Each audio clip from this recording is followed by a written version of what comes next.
So there I was, Ron Yeager, totally normal dude from Earth, living my best life. When BM, I wake up in some medieval nightmare world inside a skinny teenager's body. Cool. Love that for me. Let me catch you up. My new dad? Dead from overwork. Mom? Vanished. Poof. Gone like my chances of a comfortable life. All I got left is my sister Alice and a tiny farm. Should be fine, right?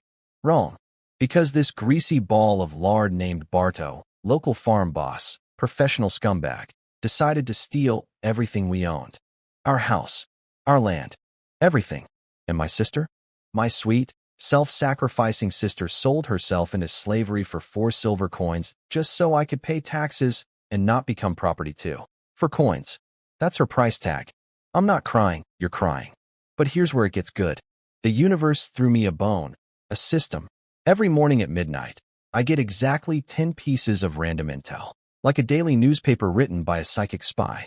Today's headlines? Oh, they were spicy. Number 1. Bardo wants to sell me to some creepy noble named Cleggy who. Let's just say he has very illegal hobbies involving kids. So that's terrifying. Number 4. There's bird eggs in a tree 50 meters from my shack. Thanks, universe. Very helpful while I'm fighting for survival. Number 10. And this is the banger. Barto is going to step on my trap at noon and drop his wallet. That's right. I set a trap for this man. Not just any trap either. I found a rusty old bear trap, soaked it in my own toilet water for days, and buried it right where my intel said he'd trip tomorrow. Rust plus poop water equals tetanus speedrun. I'm basically a medieval bioweapon engineer. So now I'm lying face down in the grass like a bush with anger issues, watching this fat tyrant waddle through the rice fields, whipping starving people, screaming about lazy slaves. Real charmer. Then, oh beautiful moment, Barto spots one single stalk of wheat his slaves missed.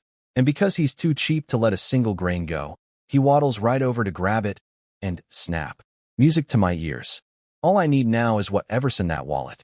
Because in this world, if you learn something called a breathing technique, you can train this energy called battle aura and become a knight. Even the lowest level baby knight can punch bears to death. And honestly, after 10 days of hiding in an abandoned shack eating bird eggs, punching a bear sounds like a vacation. But first, Barto, screaming in a ditch, covered in my special seasoning. Today is a good day. Snap went the trap. Scream went the fat man. Smile went me. I'm lying there in the grass like a human pancake, and even from hundreds of meters away, I can hear Bardo howling like someone shoved a cactus up his nose. Beautiful. Absolutely beautiful. Chef's kiss. His foot. Destroyed. That bear trap bit through the flesh and clamped straight onto bone. His butler and guards are freaking out, running around like headless chickens. And the slaves? Oh man, the slaves. They stopped working and just watched. Some of them, I swear, had the tiniest little smirk. Years of whippings and abuse. And now their boss is screaming in a ditch with a rusty poop trap on his foot. Karma delivery, express shipping. The guards tried to pull the trap off, but every time they touched it, Bardo screamed louder. So he's like, stop, you idiots, just carry me home. So they did. They picked up this sweaty, bleeding, cursing meatball and hauled him away. But, and this is so Barto, before leaving, he literally stops to remind everyone. Make sure those slaves finish the harvest. No slacking. Dude, your foot looks like hamburger meat and you're worried about wheat productivity. Respect the grind, I guess. Now here's where I almost lost it. The wallet. My precious, precious wallet. I had to wait. The slaves were still working. The guards were still watching. I'm lying in grass for hours. My legs went completely numb. I'm pretty sure an ant colony started building a condo on my left thigh. 2 hours pass. Harvest done. Slaves leave. Guards leave. I still wait another 30 minutes because I'm paranoid. Finally, coast clear. I sprint over, dig through the wheat scraps, and there it is. A square leather wallet just sitting there like a gift from the universe. I grabbed it and ran. Didn't even open it. Just booked it back to my crappy little shack in the woods. You know, the one with a rotting roof I patched with grass, and a door lock that's been broken since before I was born. And get this.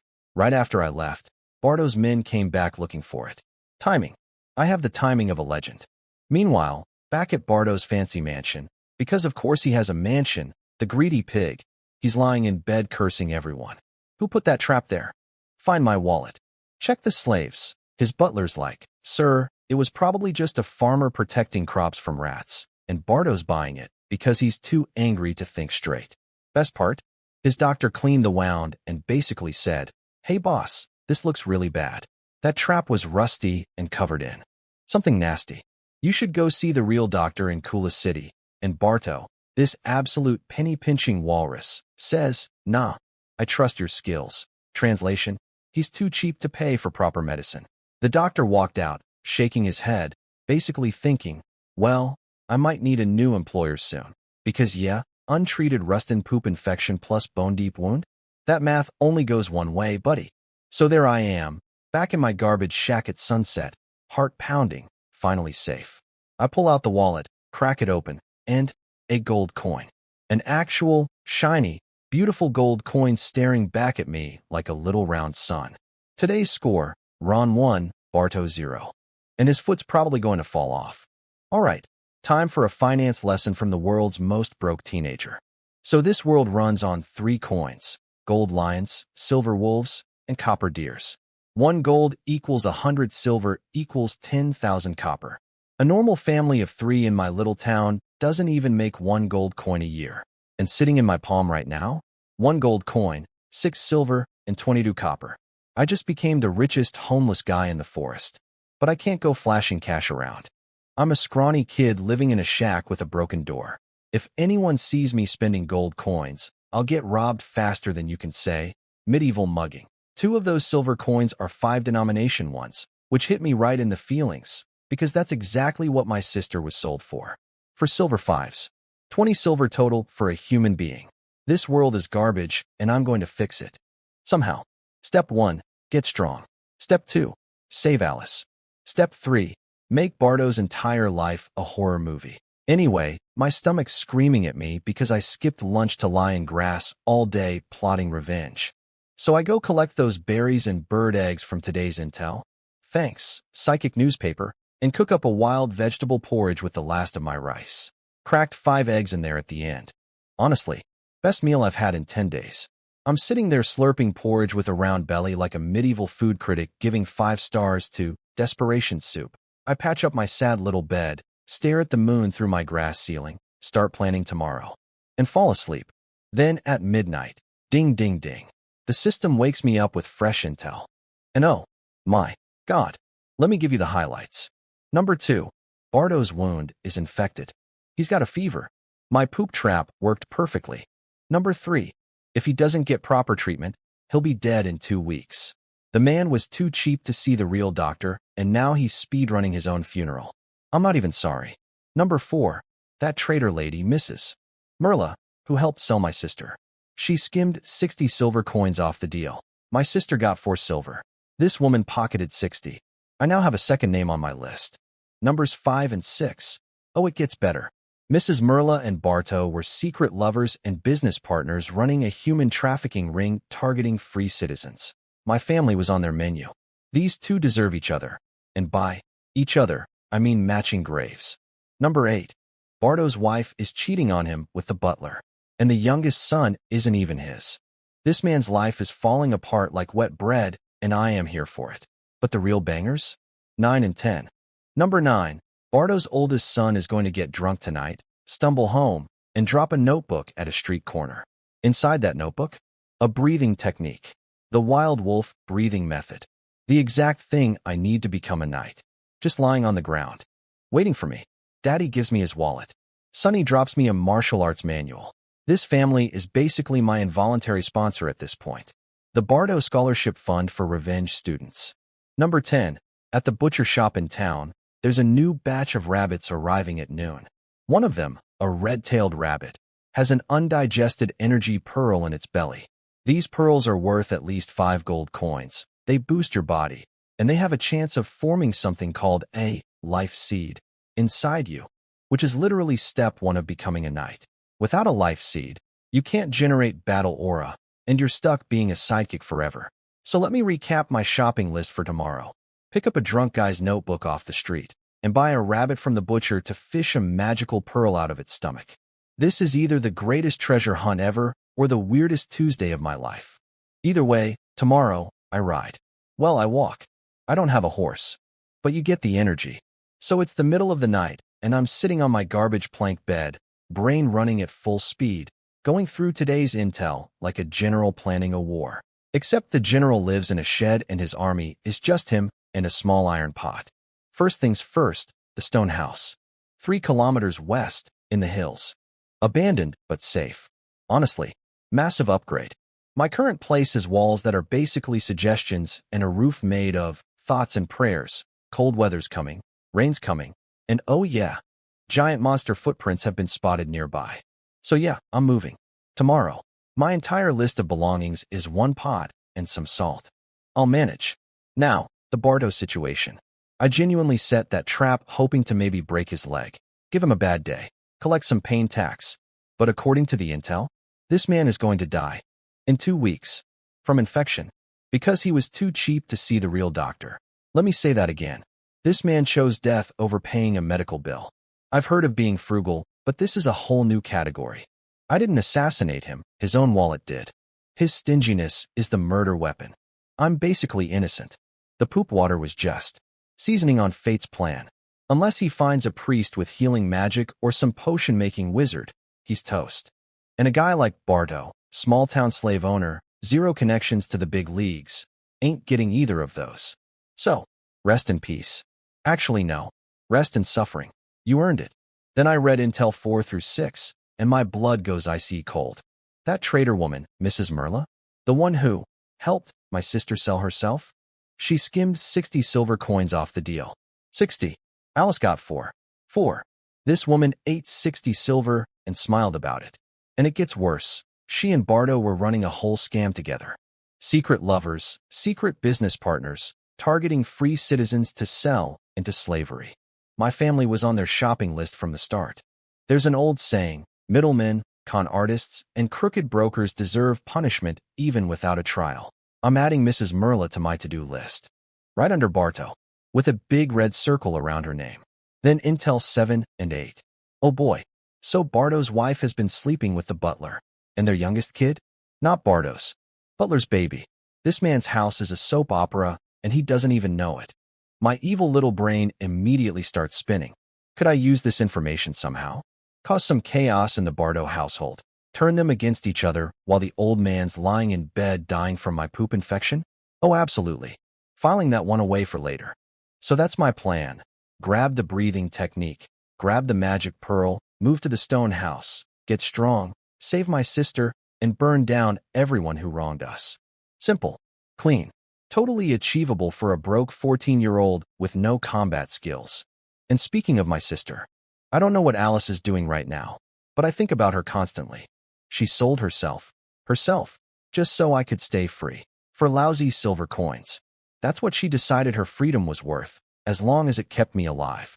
She's at the Sal family house in Kula City now, probably working herself to the bone.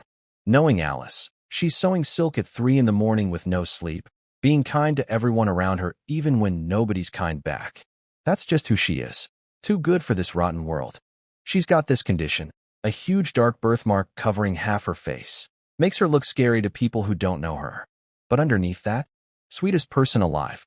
She'd catch you before you fell and apologize for not being faster. I bet right now, she's staring out some tiny window, looking at the same moon I'm looking at, wondering if her useless little brother is okay.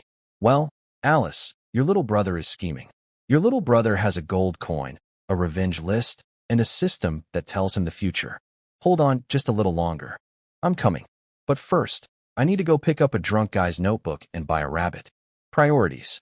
Morning came, and I was out of that trash shack like my life depended on it, because it literally did. Half-hour later, I found the stone house from last night's intel, tucked against a hillside, about 60-70 square meters. Dusty, cobwebby, abandoned for ages. But you know what it had? Walls. Real ones. Made of stone. Windows that close. A roof that doesn't cry every time it rains. A door with an actual bolt. I smashed the rusty lock with a rock, walked in, coughed for 5 minutes straight from the dust cloud, and immediately thought, this is the nicest place I've ever lived. My standards are underground, people. There's a stone bed, a stone table, and a stone stool. That's it. I basically moved into a cave with furniture. And I love it. Dropped off my worldly possessions, one pot, some salt, zero dignity, and headed to town. At the gate, a guard stopped me because I looked like a walking scarecrow. Fair enough. I've been living in the woods eating bird eggs for 10 days. But I flashed my free citizen ID card, and he let me through. Apparently, there's a curfew now because of the monster sightings, so the gate's close at night. Good to know. The market street was about 50 meters long with shops on both sides. Grain store, tailor, blacksmith, the usual medieval mall.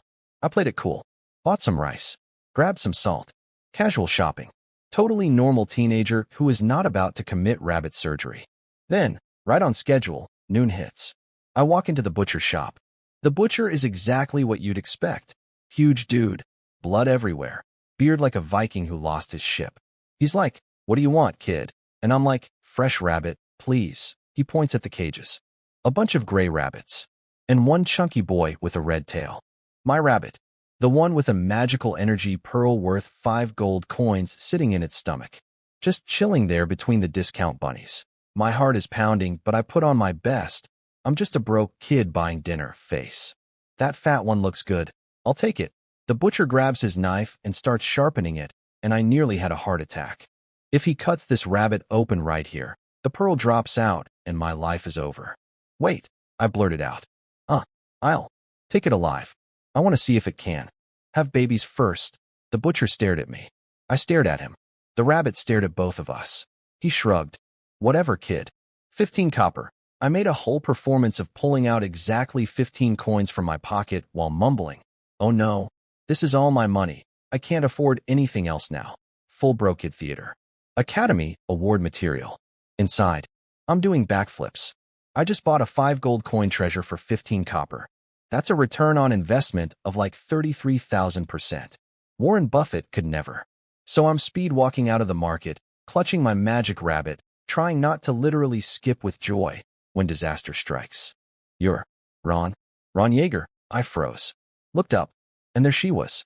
Mrs. Merla, the woman who swindled my sister. The woman who skimmed 60 silver off Alice's sale. The secret business partner of Barto. The human trafficker wearing expensive makeup and a fancy dress, looking at me like I was a piece of meat at her own butcher shop. And I mean that in the worst way possible. Because this woman, this painted-up, wrinkly former courtesan, was checking me out. Me, a starving teenager holding a rabbit. Her eyes went all hungry, and she's mentally going, maybe before I sell this kid to the creepy noble, I could, and oh, absolutely not. Every alarm in my brain went off at once. DEFCON 1. This woman is looking at me like I'm dessert, and she hasn't eaten in a week. But here's the thing, I can't show my hand. She doesn't know I know everything. She doesn't know about the system. She doesn't know I know she stole 60 silver. She doesn't know I know she and Bardo were planning to enslave me. So what did I do? I looked down at my feet, shuffled nervously, made my voice small and timid. Mrs. Merla? Did you need something from me? Full sheep mode. Full helpless orphan act. Let her think I'm scared and stupid. Because the moment I get my breathing technique and that energy pearl activated, this woman's enjoying days are over. But for now, shy face, soft voice, clutch the rabbit tighter. The performance of a lifetime. I had to look down when talking to Mrs. Merla. Not out of respect, out of self-preservation. Because if she saw my eyes right then, she'd see a boy who wanted to strangle her with her own pearl necklace. But I'm a scrawny kid in a town full of guards. Can't exactly go on a murder spree before lunch. So I swallowed my rage like bad medicine and played dumb. And oh, this woman had the audacity. She looked me dead in the face and said, "Your sister asked me to find her a job at the Sal family house. She's doing great. She even gained weight." Gained weight? You sold her into slavery, you painted cockroach. She's probably sewing silk at 3 in the morning with no sleep. Gained weight. Yeah. Gained weight in misery maybe. Then came the pitch. Poor little Ron, all alone. Your sister's so worried. Lucky for you, I found a nice position at Mr. Clegg's house. He needs a boy's servant, Mr. Cleggy. The noble with the hobbies. She's literally trying to sell me to a predator while smiling like she's offering me candy. If I didn't have the system, I'd probably believe this snake and walk right into the trap. That's what makes her so dangerous. She's good at this. Time for my performance. Well, thank you, Mrs. Merla, but actually, I want to try the Night Academy. Her face froze for half a second, Then she burst out laughing. The Night Academy is this public school in town where they teach reading, skills, and, for the lucky few, breathing techniques. 20 years, 10 knights produced. Sounds great, right? Except every single one of those 10 knights came from rich or powerful families. The whole, anyone can be chosen, thing is basically a marketing scam. It's like those, you could win $1 million, sweepstakes where the winner is always the CEO's nephew. Merla knows this, so she gave me this pitying smirk and said, "Honey, be realistic. You'll never be a knight." I pouted, shuffled my feet, did my best, stubborn dumb kid, impression. "But I want a TRYYY. She patted my head, metaphorically, thank God not literally, and said, "Fine, go ahead. When you fail, the job at Cleggy's will still be waiting." Then she walked away laughing, swinging her hips like she'd just won the conversation. "Lady, you didn't win anything. You just gave me time," which is exactly what I needed. Once she was gone, the innocent face dropped instantly, like pulling off a mask. "Laugh it up. Soon you won't be able to. She's right about one thing, though. I need a cover job. I've got Bardo's wallet money, but a homeless orphan kid suddenly spending gold coins is suspicious. I need a legit income source so nobody asks questions." Filing that under problems to solve later, I rushed back to the stone house with my precious rabbit. Time for surgery. I laid the bunny on the ground, grabbed my little cooking knife, and very carefully opened it up. Guts and blood plopped into my iron pot. I'm elbow deep in rabbit intestines, fishing around like I'm playing the world's grossest claw machine. And then, my fingers touched something hard. I pulled it out. An egg-sized pearl, covered in blood, glowing faintly green even through all the gore. I washed it off and, wow, it was beautiful. Shimmering jade green, practically alive with energy. This little thing could change my entire life. Worth 5 gold coins minimum, and more importantly, it might be my ticket to forming a life seed and actually becoming a knight. I wrapped it carefully in cloth and tucked it away like it was made of pure hope, because it kind of was. Then I looked at the rest of the rabbit and my stomach said, "Well, don't waste it." So I cooked it. Salt was the only seasoning I had, but after 10 days of vegetable porridge and bird eggs, that rabbit tasted like a Michelin star meal. I ate everything, even licked the bones clean like a feral cat. Zero shame. Maximum satisfaction. That afternoon, I headed back to town. By evening, I made my way to the border between the poor district and the rich district. Because tonight, Bardo's drunk son was supposed to drop a notebook at a street corner. And that notebook has a breathing technique in it. There are 2 drinking spots in town. The Pirate Tavern in the poor area, cheap booze, maximum chaos, and the Passion Bar in the rich area, expensive drinks, fancy decor, poets reciting stuff, and hot girls dancing on stage. Guess which one a rich kid like Bardo's son goes to? Time to go notebook hunting. I stood in a dark corner across from the Passion Bar like the world's most underage stalker. Not creepy, strategic. There's a difference. Probably. Right on schedule. Here comes Bardo Jr., Nem. Medium height, pudgy, squinty little eyes, pale face. Walking with 2 servants who looked about as threatening as wet napkins. Not night guards, just regular servants. This kid has zero security. Rich people really do think money is a force field. Nem strolled up to the bar entrance like he owned the place, tossed a handful of copper coins at the doorman like he was feeding pigeons, and disappeared inside laughing. Real classy, this family. The apple doesn't fall far from the garbage tree. I backed into an alley. No point waiting here. The intel said the notebook drops at the 2nd Street corner. So that's where I went. Found a nice shadow to stand in and waited. 1 hour later, the bar doors swing open and out stumbles my boy Nem, red-faced, glassy-eyed, completely hammered after what was apparently a short drinking session. Lightweight. His 2 servants grabbed him on each side like human training wheels. Normally Nem would just sleep it off at the bar, but there's a curfew because of the monster scare, plus his dad is lying at home dying from my poop trap. So Junior has to go home like a responsible son. Huh. They wobbled their way toward the rich district, and then, right at the 2nd Street corner, Nem's stomach said, nope. He shoved both servants away, lurched into a corner, and unleashed the most disgusting sound I've heard since arriving in this world. Just violently emptied his entire evening into the gutter. The servants held their noses, patted his back, wiped his face. Nem waved them off with a, I'm fine, let's go, and stumbled away. Nobody checked the ground. Nobody looked back. Amateurs. I crept out of the shadows, looked down, and yeah, the vomit situation was rough. But 2 meters away from the splash zone, sitting clean on a stone tile like a gift from heaven, a small notebook. Jackpot. I snatched it, shoved it in my shirt, checked every direction, nobody around, and zigzagged through the back alleys to the poor district. Gates were already closed for curfew, so going back to my stone house was a no-go. I knew about a secret dog hole in the wall from an old intel tip, but wandering through dark woods at night, when actual monsters might be out there? Yeah, I choose life. Paid for a cheap room at an inn instead. 10 square meters, 1 bed, 1 table, 1 oil lamp. To me, the Ritz. I barricaded the door with a chair, lit the lamp, and pulled out the notebook with trembling hands. And there it was, the wild wolf breathing technique, with diagrams and notes, written by Nem himself, who, bless his useless soul, is so uneducated that he wrote everything in the simplest words possible. I understood every single character. Nem's stupidity was literally my gain. Here's what it does: boost strength, speed, defense, and stamina. And if you master it fully, wolf-level senses, enhanced smell, hearing, sight, and you can see in the dark, like actual night vision. That's insanely cool. Sure, it's only a beginner-level technique. But beginner is all I need to form a life seed and start generating battle aura. Once I cross that line from helpless orphan to actual knight, the whole game changes. I read it twice, memorized what I could, and when the lamp oil ran out, I reluctantly went to bed.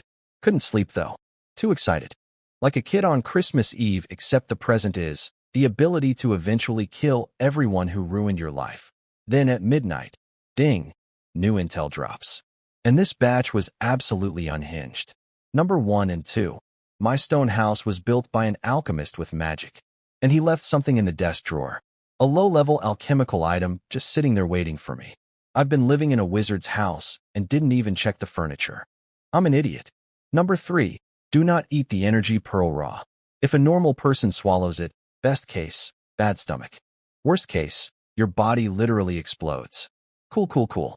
Glad I didn't just pop it like a gummy vitamin. Number 4. But I can make it into a nutritional potion. And the system gave me the recipe, with a click to expand button and everything.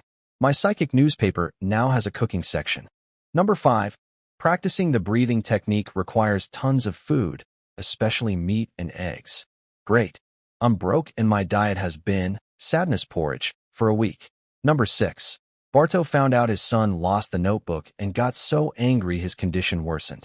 Wound is now red, swollen, and oozing pus. 12 days to live. Down from 14. This man is literally rage-quitting life because his son dropped a book. My entertainment never ends. Number 8. The butler, you know, the one sleeping with Barto's wife, is getting yelled at so much that he's drinking every night at the cheap tavern. Filing that under, useful for later manipulation. Number 9. After meeting me yesterday, Mrs. Merla got so inspired that she went out looking for handsome men for a one-night stand. I made a middle-aged human trafficker horny just by existing. I need a shower. A spiritual one. And number 10. This one blew my mind. The monster tracks outside town? Fake. Made by the Thieves Guild to cause panic. There's no monster. The whole thing is a scam. So the curfew, the price hikes, the fear, all manufactured by criminals. This world just keeps getting more ridiculous. And somehow, I keep getting more information about it than anyone else alive. Tomorrow, check the wizard desk, learn the potion recipe, start training. Things are finally moving. Sleep? Gone. Who needs sleep when your magic brain newspaper just dropped bombshells? First up, my stone house was built by an alchemist. With magic. I've been casually living in a wizard's custom-built home like it's a normal Tuesday. And this wizard, Harlington, left behind a low-level alchemical item in the desk drawer.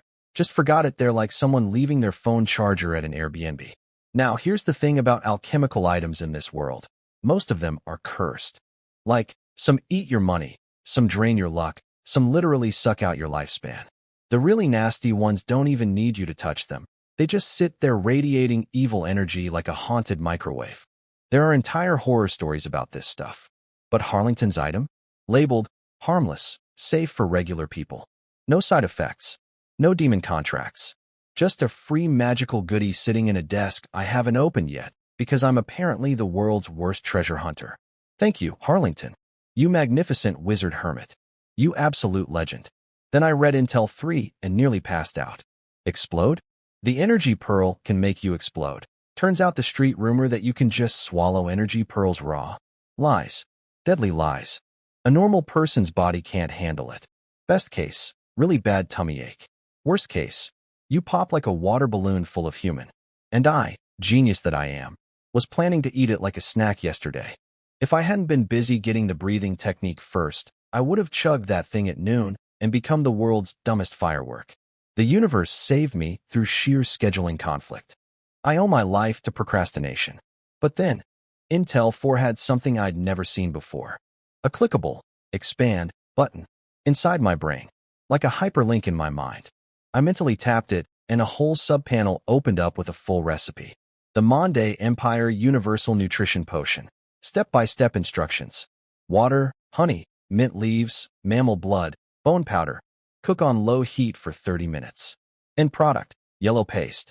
Mix 1 gram into hot water before training. The system literally gave me a cooking tutorial. My psychic newspaper has DLC content now. What's next? A comments section. Something flickered in my brain, like maybe there's more to the system than I thought. But the idea slipped away before I could grab it. Filed under. Think about later when not lying in a 10 copper hotel room. Intel 5 confirmed what I feared. Breathing technique training burns massive calories. Need lots of meat and eggs. My current food budget is whatever I can find in the forest. This is going to be a problem. Intel 6 though? Pure comedy gold. Bardo found out his idiot son lost the notebook and got so angry that his infection got worse. Wound is now red, swollen, and leaking pus. 12 days to live. Down from 14 2 days ago. This man is killing himself with his own rage. I set the trap, but his personality is doing the actual murdering. Every time something goes wrong, he gets mad, which makes him sicker, which makes more things go wrong, which makes him madder. It's a beautiful self-destructive spiral, and I have front row seats. His Dr. Litton keeps telling him to go see the real doctor in Kula City.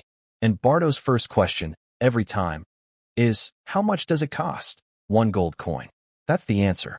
1 single gold coin to save his life. This man has dozens of gold coins. He's one of the richest people in town. But he'd rather die than pay a medical bill. I can practically hear the conversation. Doctor. Sir, your wound is infected to the bone. It smells like death, and you have maybe 12 days. Barto. But how much does the other doctor cost? Doctor. 1 gold coin. Bardo. How much? Meanwhile, his butler, the one secretly banging his wife, remember, is getting screamed at daily and drowning his sorrows at the cheap tavern every night. A drunk, resentful butler with secrets? That's a tool I can use. Intel 9 was about Mrs. Merla being so inspired by meeting me that she went out hunting for handsome men that same night. I literally gave a human trafficker a midlife crisis just by having a nice face. I feel violated on a spiritual level. Someone bleached my soul. And the last one, the monster tracks outside town? Fake. Planted by the Thieves Guild to scare people. There's no monster. The whole panic. The curfew. The grain prices shooting up. Everyone afraid to leave. All manufactured by criminals for profit. This town is a circus, and I'm the only one who can see the strings. After processing everything, I finally let sleep take me. But across town, the circus was still performing. Bardo was lying in bed, sweating and feverish, screaming at his butler about the missing wallet. Poor butler is like, Sir, we searched the entire field, checked every slave. It's gone. And Bardo's like, You're useless. You're wasting my money. Get out. Then the doctor unwrapped the bandages and, oh boy, red, swollen, oozing and stinking. Infection deep in the bone. The doctor basically said, Go to Kula City or die, and Bardo's immediate response was, How much is the consultation fee? 1 gold coin, sir. The look on his face. You'd think someone asked him to donate a kidney. This man would rather rot from the feet up than spend 1 gold coin on survival. The same gold coin, by the way, that's currently sitting in my pocket. Poetic, isn't it? Meanwhile, at Casa de Barto, a comedy in 3 acts. Act 1, the cheapskate and the doctor. So Bardo's Dr. Litton tells him straight, Go see Dr. Gavin in Kula City. 1 gold coin. And Bardo's face crumpled like someone punched him in the wallet. Can't we get a discount? And oh, you dying potato. You can't haggle with death. Litton explained that Gavin used to be a potion maker's apprentice. And in this world, the hierarchy goes. Knights are cool, mages are cooler, but potion makers? They're basically gods. Even being a potion maker's student makes you royalty. 15 trainee knights came out of this town in 20 years, but 0 potion maker apprentices. That's how rare Gavin's background is. Bardo shut up real fast after hearing that, but then asked the most Bardo question possible. Are you sure you can't just fix it yourself? Litton suggested maybe a priest could heal him instead. But priests only heal people under special religious conditions, and you can't just throw money at them. So that's out too. Bardo looked like a man choosing between his leg and his gold. Spoiler, the gold is winning. Act 2, Father and Son, a masterclass in disappointment. Bardo finally decided to go to Kula City. But since he doesn't trust anyone with his money, he needed his son Nim to escort him while he personally carried the gold coin. Control freak until death. Literally. So in comes Nim, stumbling drunk, reeking of booze, at his injured father's bedside. Father of the Year candidate, meets Son of the Year candidate. Bardo told him the plan. Nim went, got it, Dad, with completely empty eyes. Bardo, suspicious, repeat what I just said. Nim, you want me to go to Kula City, Bardo? And why am I going to Kula City? Nim, perhaps, maybe, long pause. Sorry, Dad, I forgot. Bardo nearly stroked out right there. This man is running a fever, his foot smells like a sewer, and his firstborn son can't remember a sentence from 30 seconds ago. I almost feel bad. Almost. Kneel, and Nim dropped to his knees so smoothly, so practiced, it was clear this was a daily routine. This kid's knees have more floor time than a yoga instructor. Act 3, The Notebook Disaster. Bardo, in full rage mode, demanded to see Nim's training notebook. Wanted to make him practice the wild wolf fist technique 1,000 times as punishment. Nim reached into his coat, patted around, reached again, froze. Father, I think I lost my notebook. The silence that followed could have killed a man. Then Bardo erupted. You lost it? Garbage. Idiot. Why didn't you lose yourself instead? And here's why he was really mad. That notebook wasn't just some school notes. It was a complete wild wolf breathing technique manual with sword skills, fist techniques, horse riding, spear work, and expert commentary from a veteran wolf knight. Street value? 20 gold coins minimum. Bardo had pulled serious strings to get it, and his drunk party boy son dropped it in a puddle of vomit. Nim tried to say, maybe it's at the bar, I'll go look, but before he could finish, Bardo's whole body seized up, his eyes rolled back, and he collapsed like a sack of angry potatoes. Father? Father, chaos. Absolute chaos in the Bardo household. Servants screaming. Doctor running. The man literally rage-quit consciousness. And where was I during all this beautiful destruction? Sleeping like a baby in my 10 copper hotel room. Next morning, I was up at dawn. Hit the general store the second it opened. No customers yet, nobody watching. Bought all the ingredients I needed for the nutrition potion and bounced straight to my stone house. Everything was untouched. Perfect. Nobody found my hideout. First thing I did. Crawled under the stone bed, reached into the crack between the bed leg and the wall, and pulled out a little cloth bundle. My energy pearl. Still there. Still glowing green. Still worth more than everything Bardo's son has ever accomplished. So let's take inventory, shall I?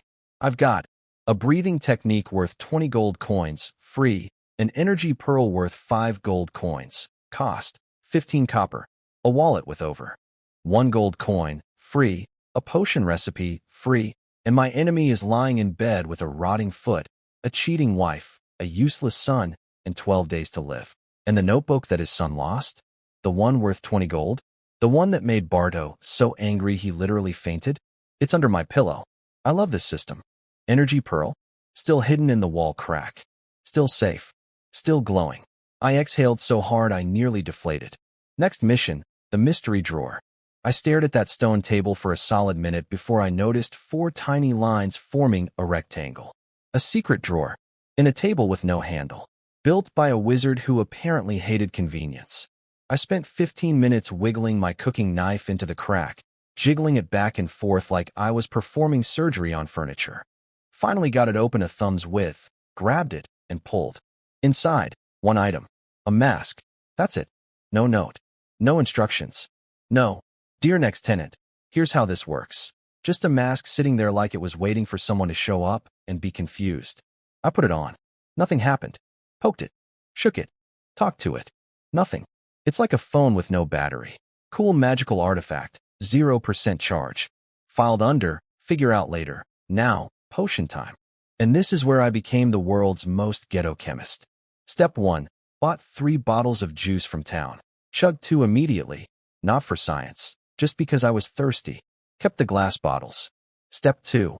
Poked holes in the caps. Connected them with straws. Boom. Homemade distillation apparatus. Would a real alchemist cry looking at this? Absolutely. Do I care? Absolutely not. Step 3. Needed a scale. Can't buy one without raising suspicion. So I balanced a chopstick on a bottle, hung 2 teacups from string on each end, and used 2 5-denomination copper coins as weights. Each coin is exactly 10 grams. 20 grams total. I stared at my creation. A juice bottle seesaw with teacups dangling from thread. This is probably accurate. Maybe. Hopefully. Look, I'm not winning any science fairs, but I'm also not dying from an improperly measured potion, so we're calling this good enough. I spent the entire day on this. Boiled water, collected steam through my straw contraption, and after hours of babysitting bubbling glass bottles, finally got 100 grams of distilled water. Then weighed out honey, bone powder, mint leaves, all by copper coin teacup technology. Killed a gray rabbit I'd bought. Collected exactly 30 grams of blood. Tried not to think too hard about the fact that I'm a former modern Earth human measuring rabbit blood with homemade teacup scales in a wizard's abandoned house. My life has taken turns. Then came the big moment. I placed the energy pearl into the iron pot with all the ingredients. Hands shaking. Heart pounding. This pearl is worth 5 gold coins, and I'm cooking it in a pot I also use for porridge. Fire on. Stir constantly. Don't stop. Don't mess up. 30 minutes of nonstop stirring while the sun set, and my arms screamed for mercy. And then, it happened. The mixture thickened. Colors merged. Water evaporated. And sitting in my pot was a small glob of pale yellow paste. Like magical honey. Like liquid potential. Like hope in syrup form. I scraped every last drop into a bottle. Then added water to the residue still in the pot, because I am not wasting a single molecule of 5 gold coin paste. Filled 2 bottles, and had about 1 cup's worth left in the pot. My stomach growled. I hadn't eaten all day. Been so focused on playing mad scientist, I forgot to eat. Classic. Then I looked at the leftover potion in the pot, and thought, well, it is a nutritional supplement. I drank it. First few seconds, nothing. Then my belly got warm. Then hot. Then this wave of energy rushed through my entire body like someone plugged me into a wall socket. The exhaustion? Gone. The weakness? Gone. I still felt hungry, but I felt alive. More alive than I'd felt since arriving in this world. Time to train. I whipped out Nim's notebook, found the first breathing technique exercise, a fist form, and started throwing punches. I looked ridiculous. My arms went one way, my legs went another. I moved like a broken marionette having a seizure. If anyone had been watching, they would have called a doctor. Or laughed until they needed one. But I didn't stop. Punch after punch. Breath after breath. Something about my soul traveler brain made me learn fast. I only needed to read each section a few times before it locked into memory. Within an hour, I'd memorized the whole sequence and tossed the notebook aside. The movements got smoother. Faster. My fists started flowing instead of flailing. Breathe in through the nose like a wolf. Breathe out through the mouth. Let the body follow the breath. Let the breath follow the fists. By the time I finished the first full cycle, I was drenched in sweat. Every muscle trembling. My hands were shaking so bad I could barely hold them up. But I could feel it. My body was stronger. Not by a lot, but noticeably, measurably, undeniably. Quick meal. Barely tasted it. Didn't care. Back to training. I punched and breathed and punched and breathed until the sky went dark and the stars came out, and my body screamed for mercy. Then, on the final movement of the final set, something cracked open inside me. Not painfully. More like a door opening. A surge of power erupted from my heart, spreading through my chest like warm blood mist, reaching every corner of my body. I stood there in the moonlight, dripping sweat, chest heaving, fists still clenched. And I knew. Night attendant. Achieved. One day. One day of training. From 0 to night attendant in a single session. That energy pearl potion plus the breathing technique plus whatever mutant learning speed my transmigrated soul gave me. It all combined into the fastest night training speed run in the history of this world. Probably. I'm still at the bottom of the food chain. Night attendant is just step 1. I can't fight bears yet. I can't take on Bardo's guards. I definitely can't rescue my sister. But yesterday, I was a starving homeless kid with a pot and a dream. Today I have power growing inside me. And tomorrow? Tomorrow, I keep climbing. Let me explain the night leveling system real quick, because I just speed ran the tutorial. Normal person night, attendant trainee night, full night. To level up, you condense your blood energy step by step. Stage 1, blood mist. That's me right now. Stage 2, the mist becomes liquid. Stage 3, liquid becomes solid. Stage 4, the solid crystallizes into a life seed. And boom, you're a real knight. Most talented noble kids with good food and training? 2 weeks minimum to hit blood mist stage. I did it in one night. With a homemade potion cooked in a porridge pot using teacup scales and juice bottle lab equipment. Either I'm a genius, or this world's standards are embarrassingly low. Possibly both. I was so hyped I kept training through the night, without even noticing the campfire had died. Just punching air in total darkness like an absolute maniac. The wild wolf technique was so deeply memorized I could do it with my eyes closed. Which I literally was, because it was pitch black and I didn't care. Then, ding, midnight intel drop. New day, new secrets. Number 1. Wild cattail grass growing 2 kilometers southwest. Medicinal herb. Worth good money. The system is basically my personal treasure radar at this point. Number 2. Instructions for activating the mask. Another, click to expand button. That's twice now the system has given me expandable intel. And suddenly yesterday's half-formed thought came rushing back. Maybe these expandable entries aren't random. Maybe I can somehow influence what the system gives me. That's huge. I spent 20 minutes just sitting there brainstorming possibilities before forcing myself to move on. Number 3 through 5, Barto drama update. The old miser raged so hard he passed out for an entire day. He'll wake up this morning and send his son Nim to Kula City to fetch Dr. Gavin. But here's the beautiful part, Dr. Gavin isn't in Kula City.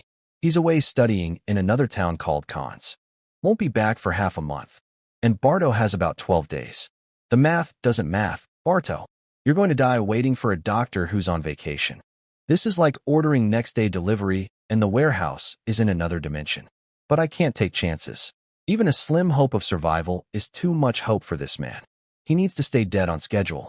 Number 4 told me Nim would ride through Clear Spring Forest tomorrow morning on his way to Kula City. Alone. On horseback. Through the woods. My brain immediately started calculating. Number 6. Butler Poke still hasn't found the wallet or the trap culprit. Getting screamed at daily. Now goes home drunk every night and curses Bardo behind his back. The cracks in that household are becoming canyons. Number 7. Dr. Litton has decided to quit, whether Bardo lives or dies. He's already prepping to open his own clinic and recruiting apprentices. Interesting. Very interesting. A doctor looking for helpers. Number 8. Litton forgot to pick up his daughter Lisa from school today. Poor kid got chased by a stray dog and got lost. She's trapped in an alley behind the Hippo Inn. That's sad. But also, an opportunity? If I happen to rescue the doctor's daughter. Yeah, I'm a terrible person, but a strategic terrible person. Numbers 9 and 10. The Thieves Guild is escalating. They've been planting fake monster tracks all around Kula City and nearby towns. The Night Order noticed and is now assembling a hunting party, pulling half the knights from every town to search Eagle Scream Forest, which means the guild's real plan is something else entirely. While the knights are out chasing phantom monsters, guild members are sneaking into the now undefended Kula City looking for something. Or someone. This is way bigger than my little revenge plot. There's a whole criminal conspiracy unfolding, and I'm watching it from the intel bleachers with popcorn. But that's tomorrow's problem. Tonight, the mask. I rushed inside, picked up the mask, and read the expanded instructions. Needed blood and a magic activation phrase. Simple enough. I took my cooking knife, nicked my finger. Ow, squeezed out some blood, mixed it with a tiny bit of my precious nutrition paste, and carefully traced it along every groove and crevice on the mask. Top to bottom, left to right, one continuous line. Then I whispered the activation words.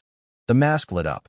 Under the moonlight, hundreds of tiny wrinkles rippled across its surface like a stone dropped in a pond. Light pulsed through every groove. It looked alive.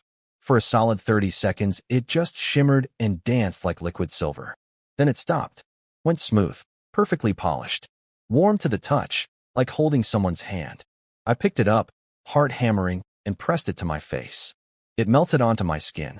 Not painfully, it just fit, like it was made for me. No edges, no gaps, no discomfort. Just a perfect second skin.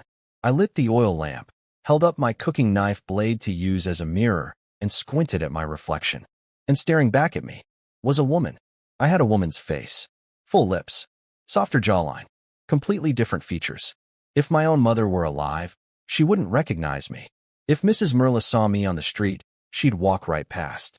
The alchemist's mask is a disguise, a magical face changer, and it just gave me the face of a random woman.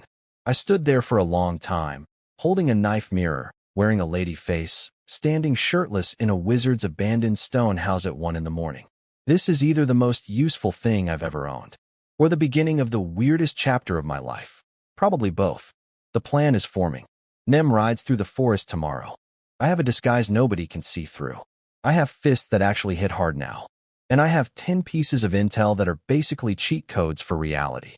Time to go hunting. But first, I need to figure out how to walk like a woman. Because right now I look like a lady lumberjack having a bad day. I touched my new face. Cool skin. Slightly rough. I could feel pores. Individual pores. On a magic mask. This alchemist was an absolute perfectionist. So here's the backstory on my new favorite toy. The mask is called Lorraine's Visage, and the story behind it is basically a fantasy romance novel.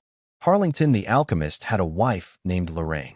They were both magic users. He did alchemy. She did potions. Power couple goals. Then Lorraine died in some accident, and Harlington went full grief mode. Tried to resurrect her. Failed. Tried again. Failed again. Eventually gave up on the resurrection thing.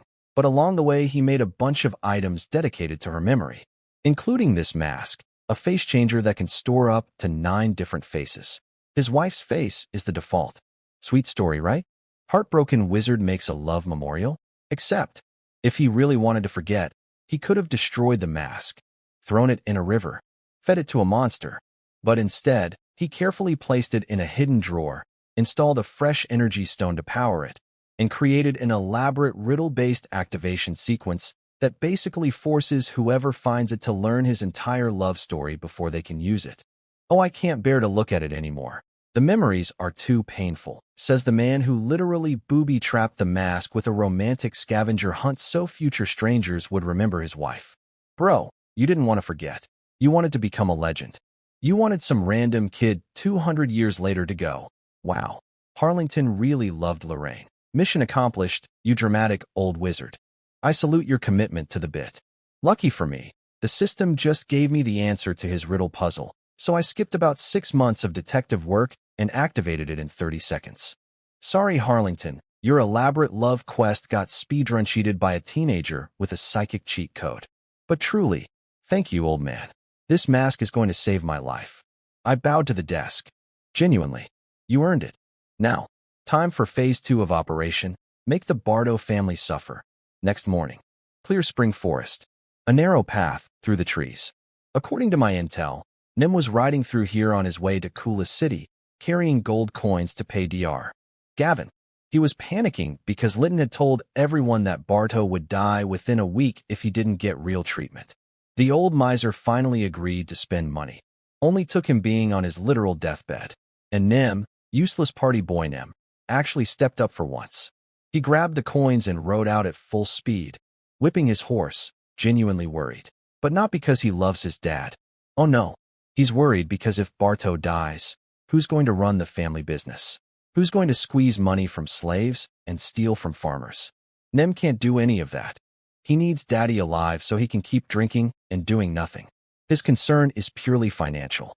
Father and son, united by greed, even in crisis. So there's Nim, galloping through the forest, praying to every god that his dad survives.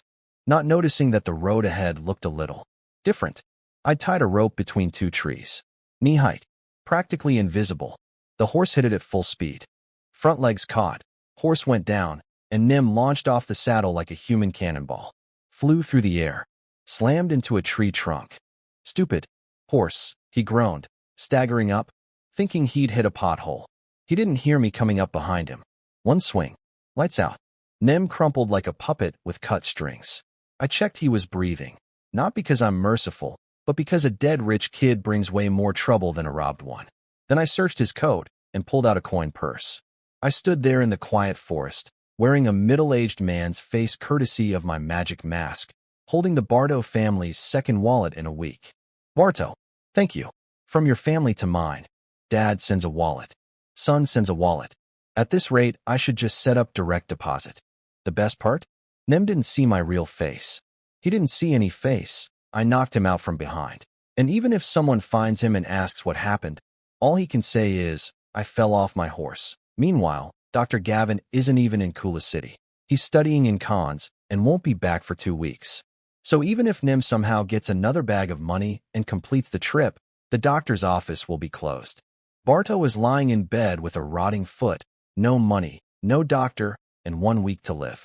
And I just made sure his last rescue mission failed before it even started. Score update. Ron, everything. Bardo family, nothing. I checked Nim's breathing. Still alive. Good. Not because I'm a nice guy, because I'm a smart guy. See, if I just rob him, it's a random bandit case. The town guard shrugs, files a report, moves on.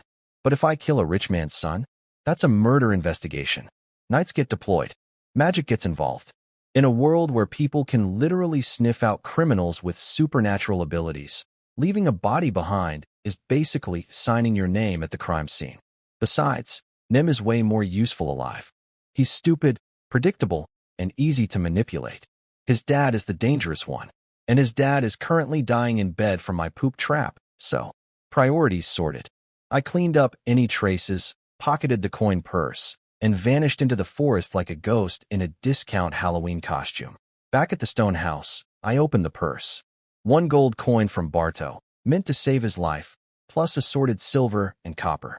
Enough to eat meat every single day for a month. The Bardo family financial plan. Step 1, Dad drops wallet. Step 2, Son drops wallet. Step 3, profit. For me. Now, shopping time. But I can't just waltz into town as Ron Yeager, the broke orphan, and start buying steak in bulk. People would talk. So I ducked into an alley, slapped on my magic mask, pressed the forehead gem, and whispered, Harlington, boom. Middle-aged man face. Completely unrecognizable. The mask can hold 9 faces total. 2 are already loaded, Harlington and his wife Lorraine, with 7 empty slots for future use. Each transformation runs on the energy stone and lasts about 20 hours. Plenty of time. As Harlington, I strolled through the market like a tourist. Hit up the general store for supplies. Bought several sets of plain clothes at the tailor, because I've been wearing the same rags for almost 2 weeks and I smelled like a medieval science experiment. Then I hit the butcher shop and went wild. Pork, rabbit, whatever they had. Load me up. Total damage, 12 silver coins. If I'd done this as Ron, every shopkeeper in town would have been like, wait, isn't that the homeless orphan kid? Where'd he get money? But as a random middle-aged stranger, nobody blinked. Just another out-of-towner passing through. The town gates only check IDs coming in, not going out. Classic lazy security. I walked right past the guards carrying bags of meat and clothes, and they didn't even glance my way. Minimum wage workers, I muttered. Same energy in every universe. Back home, I cooked meat. Real meat. Mountains of it. Seasoning still limited to salt, but honestly, after 2 weeks of survival porridge, plain salted pork tasted like heaven's own barbecue. I'm still a growing teenager. Gotta eat big to get big. Can't become a knight on vegetables and sadness. Train some more after eating. The breathing technique was getting smoother every session. My body felt noticeably stronger, denser, more alive. Then, afternoon. Phase 3 of today's master plan. I headed back to town. Specifically, to the night academy. It was school release time. And according to this morning's intel, Dr. Litton forgot to pick up his 10-year-old daughter Lisa. Again, because he's been too busy dealing with Bardo's rotting foot and planning his career exit. Poor Lisa. She's this little kid whose dad is the only family doctor in the rich guy's mansion. Litton makes good money and loves his daughter. Sent her to the fancy academy so she'd get an education. Not expecting her to become a knight, just wanting her to be literate and capable. Good dad. Distracted dad. So Lisa walks out of school. No dad. Streets getting dark. And then, a massive hunting wolf dog comes sprinting down the road barking like it wants to eat the world. Lisa is terrified of dogs. She screamed and just ran. No direction, no plan, just pure panic sprinting. By the time she stopped, she was deep in a dead-end alley behind some buildings, shaking, alone, with no idea where she was. Every time she tried to leave, she heard barking and retreated back into the corner. Getting darker, getting colder. Scared little girl trapped in an alley. And then, a kind voice from the entrance. "Hey, little one, what are you doing in here?" She looked up. A teenager in simple clothes. Friendly face. Gentle smile. There's a dog outside." "Oh, that wolf dog? I chased it away already." "You're safe now." That teenager was me. Obviously. Totally organic. Completely natural. Definitely not a calculated rescue engineered using psychic intelligence to earn the trust of a doctor I planned to recruit as an ally. Nope. Just a nice boy who happened to be in the right place at the right time. What a coincidence. Is the dog really gone? Little Lisa peeked out of the alley like a groundhog checking for shadows. Then her whole face lit up like Christmas morning. "It's gone. Thank you, big brother." And just like that, I had a new fan. She told me her name. I told her mine. Just Ron, keeping it simple, and within 30 seconds we were chatting like old friends. Kids are so easy. Not in a manipulative way. Okay, a little in a manipulative way. But also genuinely. She was cute and scared, and I'm not a monster. I'm a monster to specific people. There's a difference. "Can you walk me home? Please, please, please." Of course, so there I am, escorting a 10-year-old through the streets like the world's most strategic babysitter, heading straight to Dr. Litton's house. And there's Litton, pacing outside his front door like a man watching his life unravel. Turns out, and I love this, the reason he forgot Lisa today was because he got dragged to Bardo's house. Why? Because Eniem came home. That's right. My robbery victim stumbled back to town this afternoon, bruised, limping, horse dead. The horse actually died in the fall. Whoops. And wallet completely gone. Bardo heard the news and got so angry his condition worsened again. This man is a medical miracle in reverse. Every piece of bad news literally makes his infection worse. His immune system runs on mood, and his mood is in freefall. So Litton had to rush over, patch up Nem, deal with Bardo's breakdown. And by the time he finished, school was long over and his daughter was missing. Then he heard it. "Daddy, I'm back." Litton scooped Lisa up like she was made of glass and held her tight. I saw actual tears forming. This man genuinely loves his kid. Makes me feel slightly guilty about engineering this entire encounter for personal gain. Slightly. "Thank you, Ron. Truly." He said it with this deep, serious gratitude. Like I'd pulled his daughter from a burning building instead of just walking her 6 blocks. I did my best humble act. "Oh, it was nothing really." "Well, I should get going." "Wait. Please. Let me at least buy you dinner." I pretended to resist. He insisted. Lisa grabbed my hand and literally dragged me inside. I'm a very convincing, reluctant guest. Dinner was amazing. Litton cooked some dishes himself, and the rest. He ordered delivery. This medieval world has takeout from restaurants. Delivery service. I've been eating salt-flavored sadness for 2 weeks, and this man is casually ordering medieval DoorDash. Over food, we talked. Litton remembered my father. Even treated him once before he died. He got awkward, started apologizing for bringing it up. I played the brave orphan card, gave him a sad smile. His hatred for Bardo visibly increased. I could see it in his eyes. This doctor was mentally composing his resignation letter right now. Then things got interesting. We started talking about, well, everything. Medicine, science, the world. And Litton's jaw kept dropping because apparently, having knowledge from a modern civilization makes you sound like a genius in a medieval fantasy world. I casually dropped medical insights that blew his mind. Stuff that's basic health class back on Earth, but sounds revolutionary here. "Ron, You have extraordinary intelligence. With proper education, you could achieve great things. I gave a self-deprecating laugh. Maybe. But first I need to, not starve to death. And I saw the light bulb go on behind his eyes. What if you stayed here for a while? At my house? I acted surprised. Then tempted. Then hesitant. Then conflicted. Oscar-worthy performance. For emotions in 3 seconds. Oh no, I couldn't possibly impose. Then Litton spilled his whole plan. He's quitting Bardo's employment. Opening a private clinic. Needs an apprentice or assistant. Someone smart. Someone he can trust. Someone exactly like the miraculous teenager who just happened to save his daughter tonight. What? A coincidence. Well, if you put it that way. I do need a job. Then it's settled. And just like that, I have a roof. A mentor. A cover story. A legitimate income. A connection to the medical world. And a path toward learning about potions, herbs, and everything else a future knight/alchemist/revenge machine needs to know. Let's review what happened today. Morning, robbed Nim, took his gold. Midday, bought a month's worth of supplies using a magic disguise. Afternoon, trained my breathing technique. Evening, rescued a little girl from a dog that was already leaving, walked her home, charmed her father over dinner, and got recruited as a doctor's apprentice. Total cost, 0. Total gain, money, supplies, shelter, job, ally, and a front row seat to watch the Bardo family collapse from the inside. I'm starting to think this system isn't just giving me information. It's giving me the entire chessboard. I said goodnight to Litton and Lisa like a wholesome, well-mannered young man. Litton watched me leave thinking, what a proud, dignified kid. Probably worried about where I'm sleeping tonight. Adorable. Don't worry about me, Doc. I've got a wizard's house and a revenge plan. 2 streets away, I ducked into an alley. A middle-aged stranger came out. Mask on. Next target, Butler Poke. I walked into the pirate tavern and was immediately hit by a wall of stink.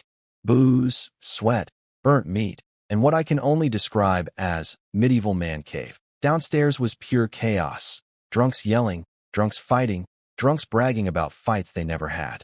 Upstairs was the quiet zone for people who wanted to drink their sadness in peace. I grabbed a cheap wheat beer and a sausage sandwich at the bar, got a blend in, and scanned the room. Not downstairs. So I headed up. Found him. Southwest corner. Poke the butler, slumped in a chair, hammered out of his mind, whispering angry threats to nobody. Stupid Barto. Treats me like a dog. One day I'll take everything you have. My man was doing drunk villain monologues in public. Incredible operational security from the guy who's sleeping with his boss's wife. I sat 2 tables away, casually eating my sandwich, watching him through my beer mug like a medieval spy movie. He had 0 awareness. Didn't notice me. Didn't notice anything. Just kept ordering drinks until he face-planted on the table and started snoring. I finished my last bite, stood up, walked past his unconscious body, and, with the lightest touch in human history, slipped a letter into his coat pocket. A letter I'd spent considerable time writing. Then I left. Ghost mode. Gone. 30 minutes later, the bartender shook Poke awake. He stumbled home, started undressing, and something fell out of his pocket. A letter. Sealed. No name on it. He opened it. Read the first line. Mr. Poke, I'm sure you wouldn't want Master Barto to learn that young Lola is actually your child with Mrs. Grace, would you? I would have paid 10 gold coins to see his face at that moment. I bet his drunk evaporated faster than water on a hot pan. The letter demanded 100 gold coins. Hush money. 2 days to collect. Tell nobody. Or the secret goes straight to Barto. Now 100 gold coins is insane money. I know Poke doesn't have it. After years of working under the cheapest man alive, he's only saved up about 10 gold coins. Barto micromanages every coin in that household, checks every receipt, audits every ledger. Skimming is nearly impossible. But here's the beautiful part. Poke can't refuse. If Barto finds out his wife has been sleeping with the butler and his youngest son isn't even his, Poke is a dead man. Not metaphorically. Barto would literally have him killed. So what's Poke going to do? Exactly what I predicted. Run to Grace, Barto's wife. Because SHE has access to the family money, and SHE has just as much to lose.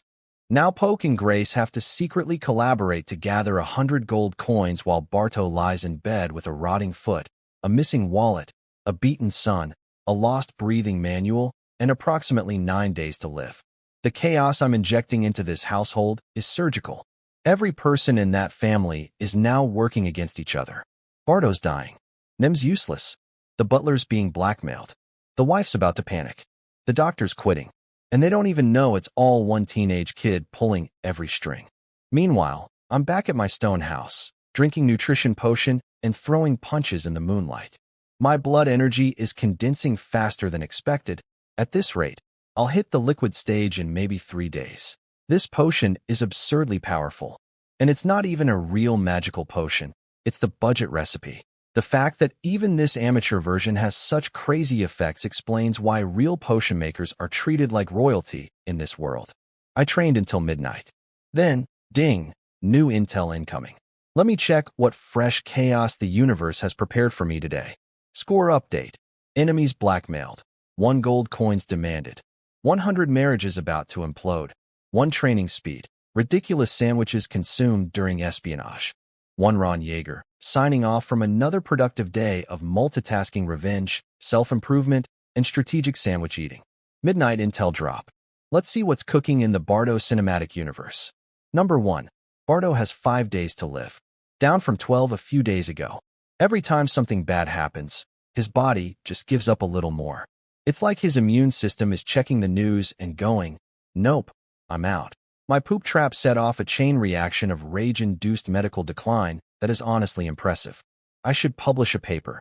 The therapeutic effects of emotional devastation on infected wounds. But 5 days is still too long. Every day this man breathes is a day he might find some miracle cure. He's rich, desperate, and cornered. That's when people get creative. I need to keep the pressure on. Number 2 made my ears perk up. Bardo's thinking about his will. Splitting up his property and secret gold stash. This man has been hiding coins somewhere like a medieval squirrel, and now that he feels death knocking, he's finally sorting out who gets what. Filing this under things the system will probably tell me about soon. If I play my cards right, that stash becomes MY stash. Numbers 3 and 4. Nim tried again. This time he took guards and used the main road. Learned his lesson about forest shortcuts, smart boy. But when he got to Kula City, Dr. Gavin, gone for 2 weeks. Church priests, sorry, we don't do charity healing for random farmers. Door after door, slammed in his face. I almost feel bad. Almost. Then I remember his dad stole my house and tried to sell me to a predator. Feeling passes real quick. Number 5. Mrs. Merla visited Barto to check on him. Translation, she's sniffing around the dying man's estate like a vulture in lipstick. Probably asking about their slave trading deals. Making sure her money is secured before he kicks it. These two deserve each other so much it's almost romantic. Don't worry, Merla. Your turn is coming right after his. Now, numbers 6, 7, and 8. This is where things got complicated. Poke received my blackmail letter and did exactly what I predicted. Panicked, investigated, found nothing, and ran to Grace. And Grace did exactly what a guilty woman married to a dying tyrant would do. She called her brother. Her brother is named Guavas. He's the squad captain of the town's law enforcement. And he's a justice knight. That's not ideal. Let me explain the knight rankings real quick. There are 10 levels. The bottom 3, knight attendant, that's me, baby tier, trainee knight, 1 step up, and justice knight, which people casually call official knight. Justice knight is registered with the kingdom, certified, and dangerous. In my little town, there are maybe 100 knight attendants. Basically gym bros who can punch hard. Under 20 trainee knights. And justice knights? I'd bet my entire gold coin collection there are fewer than 5 in this whole town. So Grace's brother is literally in the top 5 strongest people in Hippo Town. And he's about to get involved in the blackmail situation I created. Cool. Everything's fine. But, deep breath, I've been careful. Every move I've made has been through the mask. No fingerprints, no witnesses, no trails. And unless this knight has some kind of magical CSI forensics ability, there's nothing connecting random blackmail letter to teenage orphan living in a stone house. Still, I'm noting this. A justice knight on the radar means I need to be extra cautious with every step from here. Numbers 9 and 10. Litton's opening his clinic in 5 days and wants me as his assistant. Perfect timing. And he needs fresh wild cattail grass for his medicines. The exact herb that my intel from 2 days ago said grows 2 kilometers from my house. You see how this works? The system told me about the cattail grass before I knew Lytton needed it. It's like the universe is preloading my side quests. So here's my plan. Show up at Lytton's door with a bundle of rare medicinal herbs. Blow his mind. Secure the job. Move into town with a legitimate cover identity. And then quietly continue dismantling the Barto Empire from the inside. Meanwhile, across town, Poke woke up looking like a zombie. Didn't sleep all night. Spent every hour trying to figure out who sent the letter. His detective work so far? He figured out the letter was planted at the tavern. Groundbreaking analysis, Sherlock. He's narrowed the suspect list to everyone at the tavern that night, which is like half the town. He can't ask around without drawing attention. He can't tell Barto. He can't ignore it. So his big brain theory is, the blackmailer must be someone inside the Barto household. Someone high-ranking who would know about me and Grace. He's looking inward, looking at his co-workers, suspecting the people around him, which means the Barto household is about to eat itself alive with paranoia. I planted one letter, and this family is disintegrating like a sandcastle in a hurricane. 5 days until Barto dies. 5 days until Lytton's clinic opens. Maybe 3 days until my blood energy hits liquid stage. Everything is converging. Every thread I've been pulling is tightening at the same time. And somewhere in town, Poke is staring at his reflection in a mirror, bags under his eyes, trying to figure out who's blackmailing him. Buddy, the answer is a 15-year-old kid in a wizard's house who cooked a magic potion in a porridge pot using teacup scales. You never stood a chance. Now, I wasn't physically there for any of this, but thanks to my intel system, I can piece together exactly what went down in the Barto household today. And let me tell you, it's better than any soap opera ever written. Act 1. Detective Poke's big investigation. So Poke woke up looking like a raccoon, dark circles, bloodshot eyes, zero sleep, and decided to go full Sherlock Holmes. His suspect list? 3 people: the guard captain, Grace's personal maid, and the carriage driver. Anyone inside the household who might have stumbled onto his little secret romance. He went at each of them, chatted casually, dropped hints, watched their faces for any flicker of guilt. The guard captain? Clueless. Already heading out with Nim for round 2 of Please Save My Dad. This time with actual bodyguards because someone robbed Nim on the forest path last time. Wonder who that was. Definitely not me. Moving on. The carriage driver? Poke stared the man down like a poker player looking for a tell. The driver just stood there confused, wondering why the boss's right-hand man was suddenly making eye contact and being friendly. That alone almost blew Poke's cover.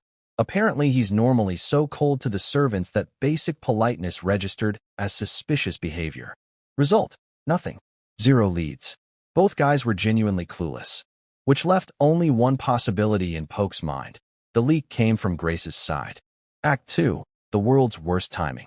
So Poke marched over to Grace's room, had a maid announce him, walked in all serious and professional. Grace came downstairs, confused. She's about 35, wearing expensive clothes, moving with what I can only describe as aggressively flirtatious body language, even on the staircase. This woman treats every entrance like a runway walk. Why are you here? It's daytime, she whispered, which sounds like a normal question but actually meant. Our scheduled cheating hours are at night. Poke. Read the calendar. Poke played it cool.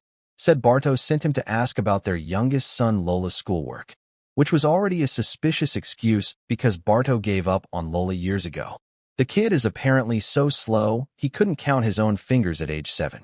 Barto poured all his hopes into Nim instead, and we all know how that investment is performing. Grace caught Poke's winking signal. Oh, not actually hear about the kid. Got it. She dismissed all the maids. Go clean something. Don't come back until I call. Classic move. Subtle as a sledgehammer, but the maids are too scared to question it. They went upstairs. Poke locked the door, turned around to deliver the urgent news about the blackmail letter and their family being in danger and needing to formulate a plan, and Grace jumped him. Full tackle, arms around neck, kissing him before he could say a single word. Oh, Poke, you naughty man, coming in the daytime? You must really want me. Well, who am I to refuse, this woman? Her husband is dying downstairs. Her lover just came upstairs to discuss a blackmail crisis that could get them both killed. And her first instinct is to make out. Poke came to talk about 100 gold coin extortion. Grace thought it was a booty call. I cannot make this stuff up. The system gives me intel, and the intel gives me comedy gold. Meanwhile, I'm sitting in my stone house, training my breathing technique, getting stronger by the hour, watching this entire household implode through my daily information feed like it's a reality show with a new episode every midnight. Nem is on his way to coolest city with guards, where he'll discover the doctor is gone and the church won't help. Dead end. Barto is rotting in bed with 5 days left, screaming at everyone. Poke is getting smooched when he should be strategizing. Grace. And me? I'm just a humble orphan boy, doing my exercises, minding my business, definitely not the architect of all this chaos. The Barto family doesn't need enemies. They are their own enemies. I'm just providing gentle encouragement. So while I was off being productive, the Barto household was putting on a telenovela marathon. First, the Poke and Grace scene. According to my intel reconstruction, Poke barged into Grace's room ready to discuss the existential crisis of being blackmailed for 100 gold coins. He locks the door, turns around, opens his mouth to deliver urgent news, and Grace tackles him like a linebacker. Full body. Lips first. Ooh, you naughty boy, coming in the daytime? Can't wait until tonight. Poke is standing there trying to discuss potential murder consequences, and this woman thinks it's a surprise date. He had to physically dodge her. Like a matador. She came at him again, and he's literally holding her at arm's length going, "Stop. I have news." Actual news. When he finally managed to explain the blackmail letter, her face went from bedroom eyes to funeral in about half a second. Blood drained right out. Suddenly, she's all business. They interrogated her maids. Tested Poke's suspects. Found nothing. Nobody knows anything. Which made them both even more terrified, because that means the blackmailer is a complete ghost. Grace's solution? Call Big Brother. The Justice Knight. She pulled out the "My brother will fix everything" card, and Poke finally exhaled for the first time in 24 hours. They started scheming together about how to handle this, which is exactly what I wanted. Two panicked co-conspirators burning energy on a threat they can't identify, while their household crumbles around them. Meanwhile, in Barto's bedroom, another visitor.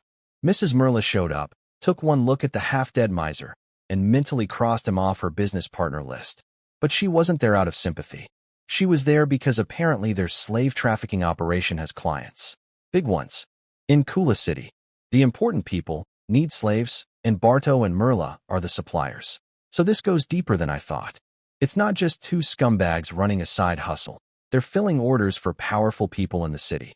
Barto promised he'd speed up converting free citizens into slaves before he dies. Even on his deathbed, this man's last act is going to be ruining people's lives. Merla smiled that fake smile and basically said, "Don't disappoint the clients, or else." Then she walked out, probably already shopping for Barto's replacement. These people are absolute filth. And the deeper I dig, the more filth I find. It's like pulling weeds and discovering the entire garden is built on a landfill. Now, my part of the day, the fun part. I, accidentally, bumped into Lytton at the market. Total coincidence. Completely unplanned. Except for the part where I knew exactly when and where he'd be shopping because my system told me 3 days ago. "Oh, Lytton, what are you doing here?" He was shopping for medical supplies but couldn't find fresh cattail grass anywhere. All the hunters and herb collectors are too scared of the monster to go outside the walls. Every shop was sold out. Poor Lytton looked so defeated. He needs these herbs for his new clinic. Without them, he can't make his medicines. His dream is stalling before it even starts. I let him vent for a bit. Then, with the timing of a professional actor, I slowly reached behind my back. Lytton, did you say cattail grass?" "Yes, why?" I swung my pack around, opened it up, and inside was a beautiful bundle of fresh, dirt on the roots, morning dew still glistening cattail grass. Picked it up at dawn from that patch 2 kilometers southwest of my stone house. The one the system told me about days before I even knew Lytton needed it. His face lit up like a kid on Christmas. That's exactly what I need. And then I watched the math happen behind his eyes. He mentioned needing herbs. I showed up with herbs. Which means this kid went out into dangerous monster territory at the crack of dawn just to help him. "Ron, did you go out there?" For me, I did my bashful thing. Looked at my feet. Shuffled.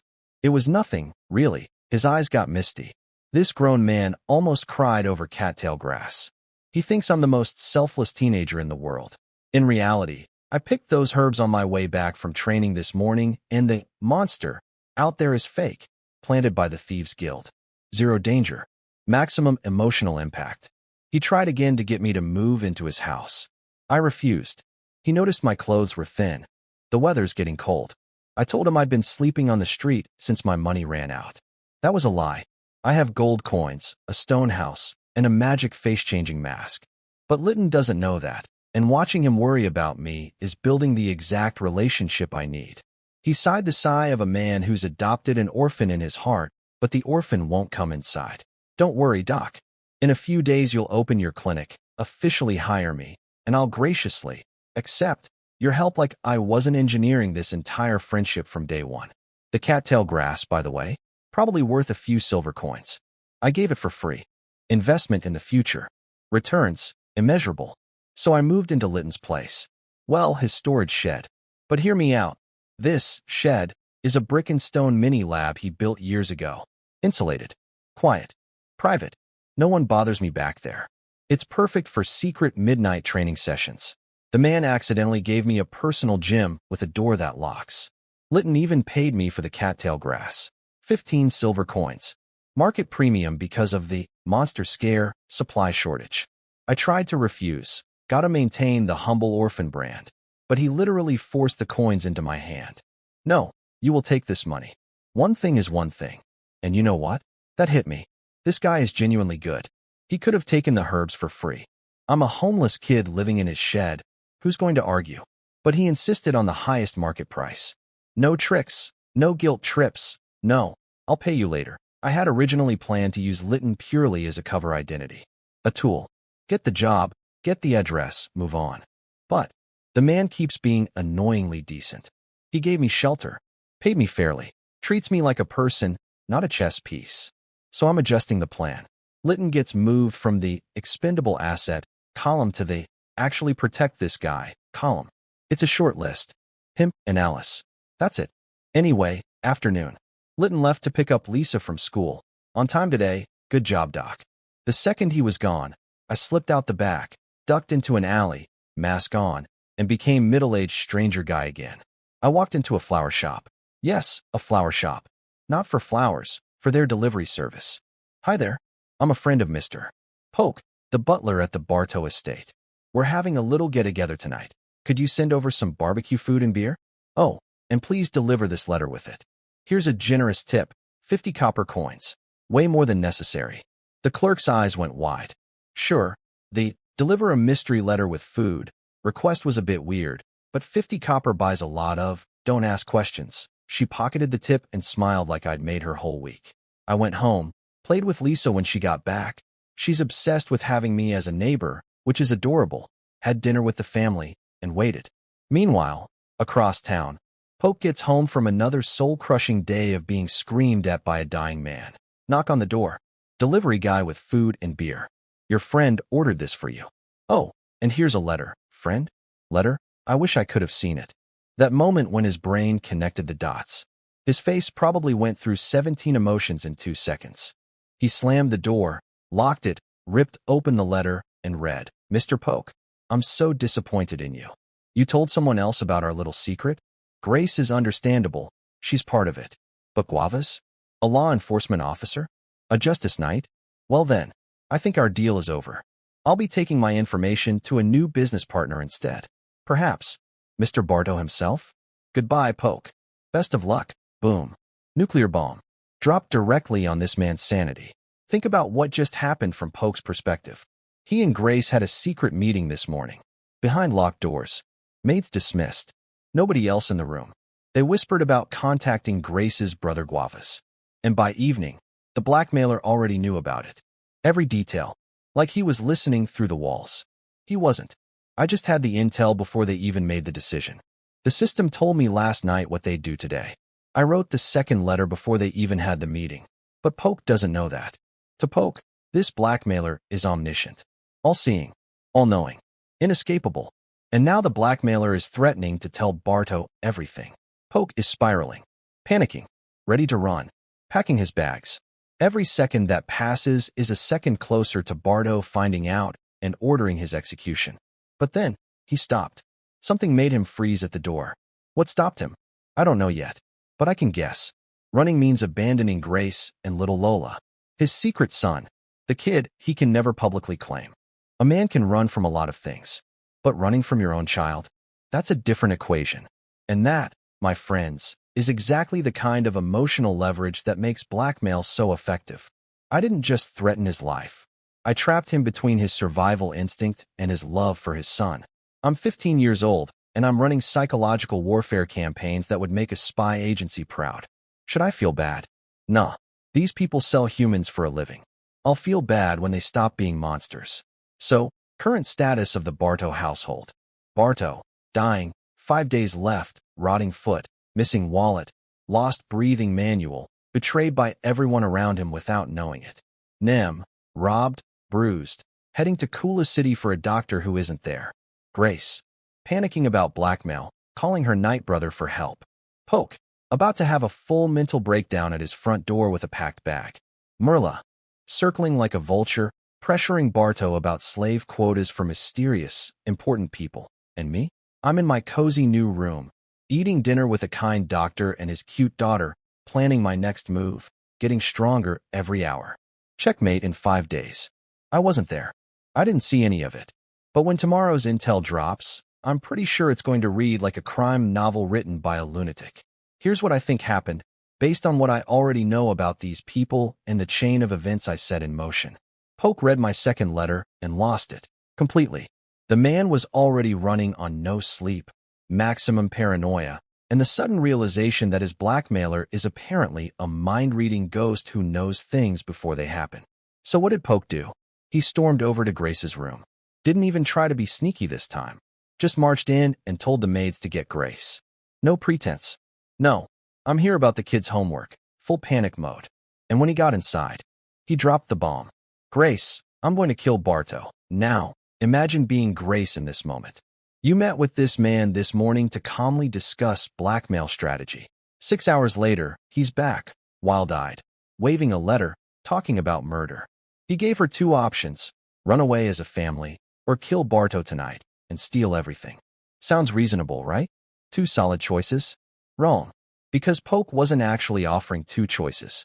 He'd already decided. His eyes were screaming, murder, and everything else was just decoration. The man was in full cornered animal mode. And Grace? Grace is smart. Way smarter than Poke ever gave her credit for. She looked at this panicking, sweating, unhinged man and did the coldest calculation I've ever heard of. She said yes. Okay, let's kill Barto. Poke smiled. Finally, they were on the same page. They got ready. He walked to the door, reached for the handle, and Grace picked up an iron candlestick and caved in the back of his skull. 1, 2, 3 hits. Kept going. Didn't stop until the man who fathered her child was very, very dead on her bedroom floor. Then she cleaned up, called in her 2 personal maids, terrified them into silence with threats about her Justice Night brother, had them bring a carpet, rolled Poke up like a human burrito, dug a hole in the courtyard, and buried him. 1 hour. No witnesses except 2 servants who'll take this secret to their graves out of pure terror. New carpet on the floor. Blood mopped up. Room looks brand new. If anyone asks, Poke left after dinner. Cold. Ice cold. Sub-zero. And here's the thing. Grace wasn't being impulsive. She was being logical. Her calculation went like this. 1. Barto finds out about the affair.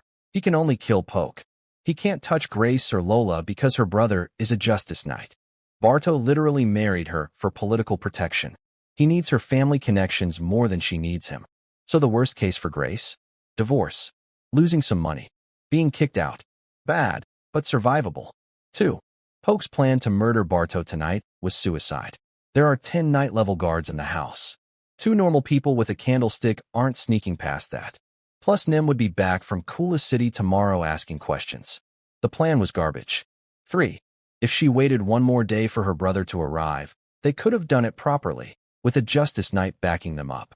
But Poke was too far gone. Too scared. Too crazy. He would have charged into Barto's room tonight and gotten them all killed. Or worse, gotten caught halfway and exposed everything. So Grace did what Grace does. She protected herself and her son. Poke was the loose cannon. Loose cannons get silenced. Poke, if you just waited one more day. She actually felt bad about it. He was her lover, the father of her child. But between her feelings and her survival, survival won. Every time. I have to admit, I did not see this coming. I expected Poke to panic. I expected him to go to Grace. I expected chaos. But I thought the chaos would be aimed at Barto, not at Poke himself. Grace killed my blackmail target before I could collect a single coin. On one hand, I just lost 100 gold coins I was never going to collect anyway. That letter was always about pressure, not profit. On the other hand, the Bardo household's head butler is now buried in the backyard. His killer is sleeping upstairs, and nobody knows except 2 terrorized maids and me. The dominoes are falling faster than I set them up. I pushed one piece, and the whole board is rearranging itself in ways even my system couldn't predict. Let me take stock. Barto, dying, 5 days left, doesn't know his wife killed his butler. Poke, dead, buried in the yard, by the woman he loved. Grace, now a murderer, waiting for her night brother to arrive and fix everything.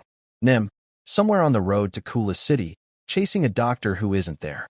Merla, circling the dying estate like a perfumed vulture. And me? I'm in my cozy little brick room behind Litton's house, training my breathing technique, eating meat, getting stronger, and watching an entire family destroy itself from the inside out. I wrote 2 letters.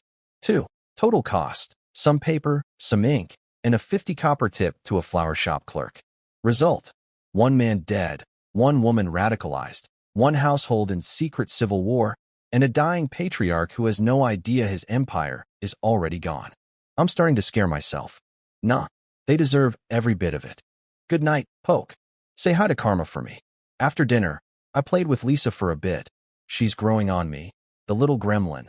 Then grabbed a pot of hot water and retreated to my room. Door locked, curtains drawn. Time to be secretly awesome. I'd split my assets this morning like a proper criminal mastermind. Half my money in nutrition paste, on me. Other half, hidden at the stone house, wedged behind the bed leg against the wall in the most unreachable spot imaginable. You'd have to be a contortionist with a death wish to find it. The stone house is now my backup safe house. If everything goes wrong in town, I vanish into the woods. If everything goes right, it's just free storage. Either way, always have an escape route. Rule number 1 of being a revenge-driven transmigrator in a medieval fantasy world. My new room is perfect for training. Litton and Lisa sleep upstairs in the main building, 10 meters away. Litton's too polite to barge and uninvited. And by this point my wild wolf technique is so smooth I can throw full power combos without making a sound. Silent, deadly punching. Like a ninja having a workout. I thought about Alice, my sister, still enslaved at the Sal family house.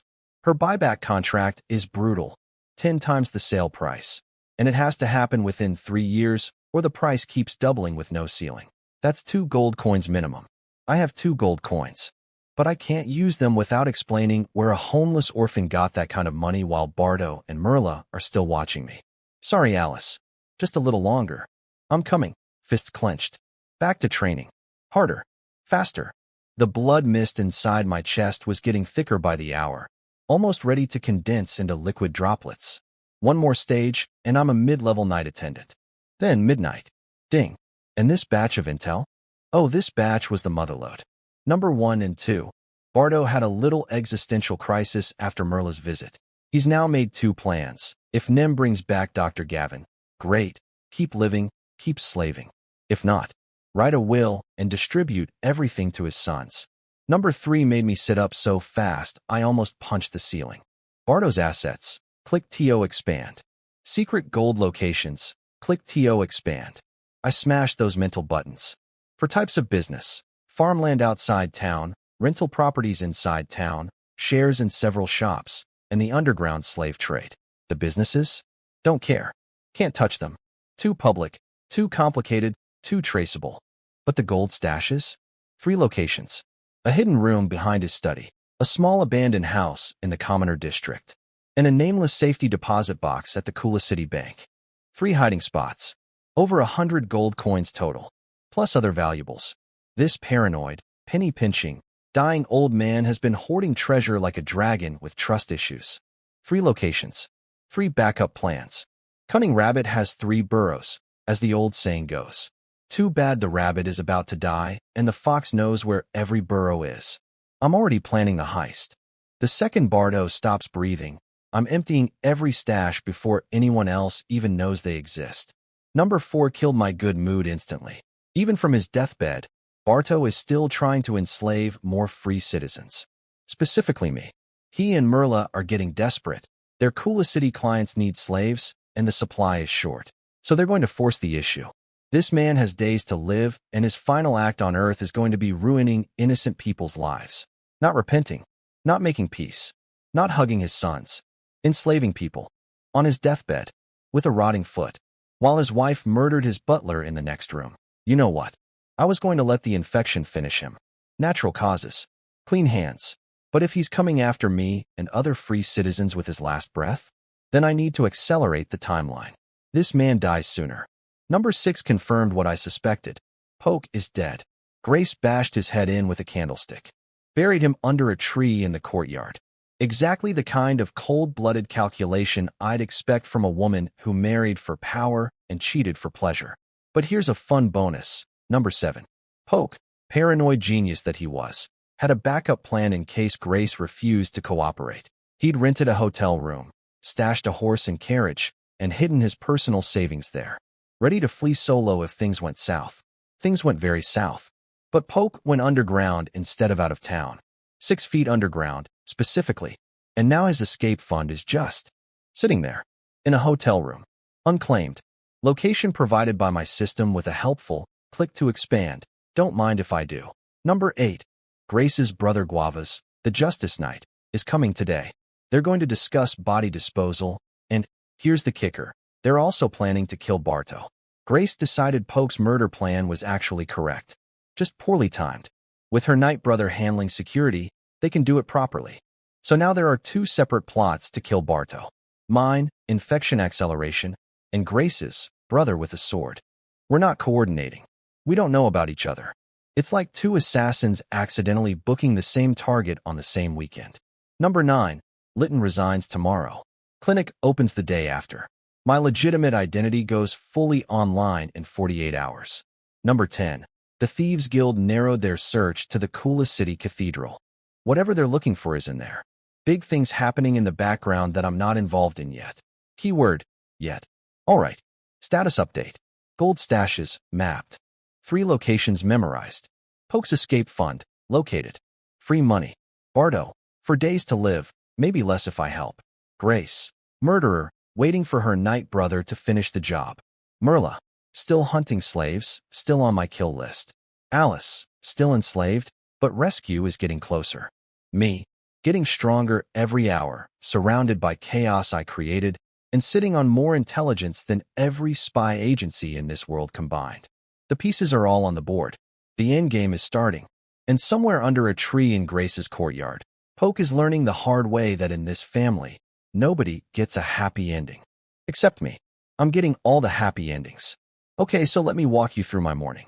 I woke up, had breakfast with Litton and Lisa like a normal, wholesome teenager, and then committed 3 separate acts of genius before lunch. Act 1. The letter. Litton left to drop Lisa at school and hand Bardo his resignation letter. The second he was gone, I was out the door. Mask on. New face. Different restaurant this time. Can't use the same delivery service twice. That's amateur criminal 101. I sent another letter to Bardo's house. But this time, I prepaid for the food. Because I know Barto. If someone shows up with a cash-on-delivery meal, this dying cheapskate would rather starve than pay. The man is literally rotting alive, and he'd still refuse to spend money on breakfast he didn't order. What was in the letter? Oh, I'll get to that. It's beautiful. Act 2. The heist. Remember Poke's escape fund? The hotel room with his life savings hidden on top of a wardrobe? The stash he'd prepared in case he needed to flee? Well, Poke's not fleeing anywhere. He's composting under Grace's tree, and his money is just sitting there. I walked into the hotel wearing Harlington's face. Calm. Confident. I'd like a room, please. Can I see what's available? The clerk showed me around. I deliberately looked at several rooms before, choosing the exact one where Poke's stash was hidden. This one's nice. I'll take it. Paid in copper. Sent the clerk away. Locked the door. grabbed a stool, climbed up to the wardrobe, reached into the dead corner between the cabinet top and the wall. And there it was, a small wooden box. Inside, 10 gold coins, some silver, forged identity documents, and, oh hello, another low-level energy pearl. 10 gold coins. Poke spent years carefully skimming from Bardo's iron-fisted budget to save this much. And the energy pearl? He'd bought it through secret channels for his son Lola. The plan was to wait until the kid was old enough to train, then hire a potion maker to brew a breakthrough elixir. Give his secret son a shot at becoming a real knight. Genuinely touching. A father's love, tucked away in a wooden box on top of a hotel wardrobe. You were a good dad, Poke. Too bad you'll never deliver this gift. I pocketed everything, walked out of the hotel like I owned the place, and disappeared into an alley. Mask off. Regular Ron. Picked up Litton's custom advertising sign from the carpenter shop. Totally normal errand boy. Nothing suspicious here. When I got home, Litton was already back. We hung the sign together over the front gate. Litton's private clinic. Starting tomorrow. I'm a private doctor, he said, beaming. And you, Ron, are my #1 assistant. I smiled and bowed humbly. Thank you for believing in me, sir. Meanwhile, my pockets contained 10 gold coins, an energy pearl, and forged identity documents stolen from a dead man's hotel room. But sure, humble assistant. That's me. Act 3, the masterpiece. Now, the letter I sent to Barto this morning. Let me set the scene. Barto's lying in bed. Dying. Rotting foot. Fever. Missing wallet. Lost breathing manual. Beaten son. Resigned doctor. Missing butler. 5 days to live. A servant walks in. Sir, Mr. Poke ordered breakfast delivered for you. And there's a letter. Barto's confused.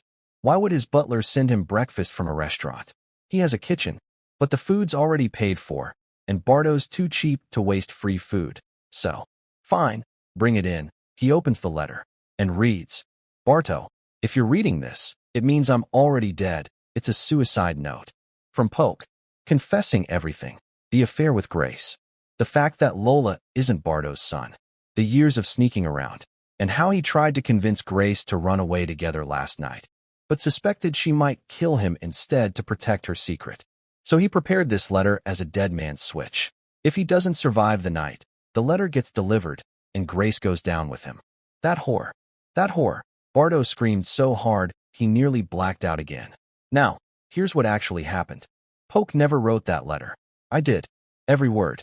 I used the intel from my system to piece together every detail of Poke and Grace's relationship, and wrote the most devastating confession letter imaginable.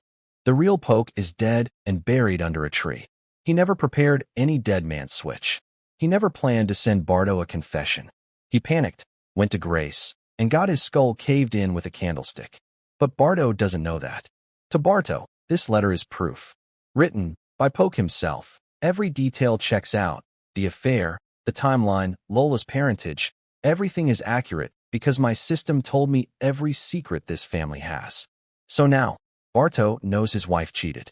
Barto knows his youngest son isn't his. Barto knows his butler is dead, killed by his own wife.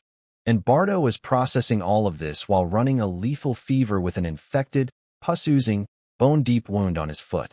His blood pressure right now could power a steam engine. Let's do the math on how much damage I've caused with letters alone.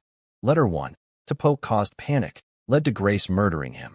Cost, 50 copper tip. Letter 2, to Poke accelerated panic, made him confront Grace, resulting in his death. Cost, 2 silver for delivery food. Letter 3, to Barto revealed every family secret, likely shaving days off his remaining lifespan through pure rage. Cost, prepaid breakfast. Total investment, roughly 3 silver coins. Total destruction, 1 dead butler, 1 murderer wife exposed, 1 family dynasty in ashes, and a dying man whose last days are now filled with maximum suffering. Return on investment, incalculable. I'm not a fighter yet. I'm not a knight yet. But I might be the most dangerous pen pal in the entire history of this world. I wasn't there for any of this. But based on everything I know about these people, I can reconstruct the scene like a director watching security footage. Let's start with Barto. So the man reads my fake suicide note from Poke over breakfast. Free breakfast, by the way, because I knew this cheapskate wouldn't accept delivery he had to pay for. He literally received the worst news of his life alongside complimentary toast. Now, Bardo's not completely stupid.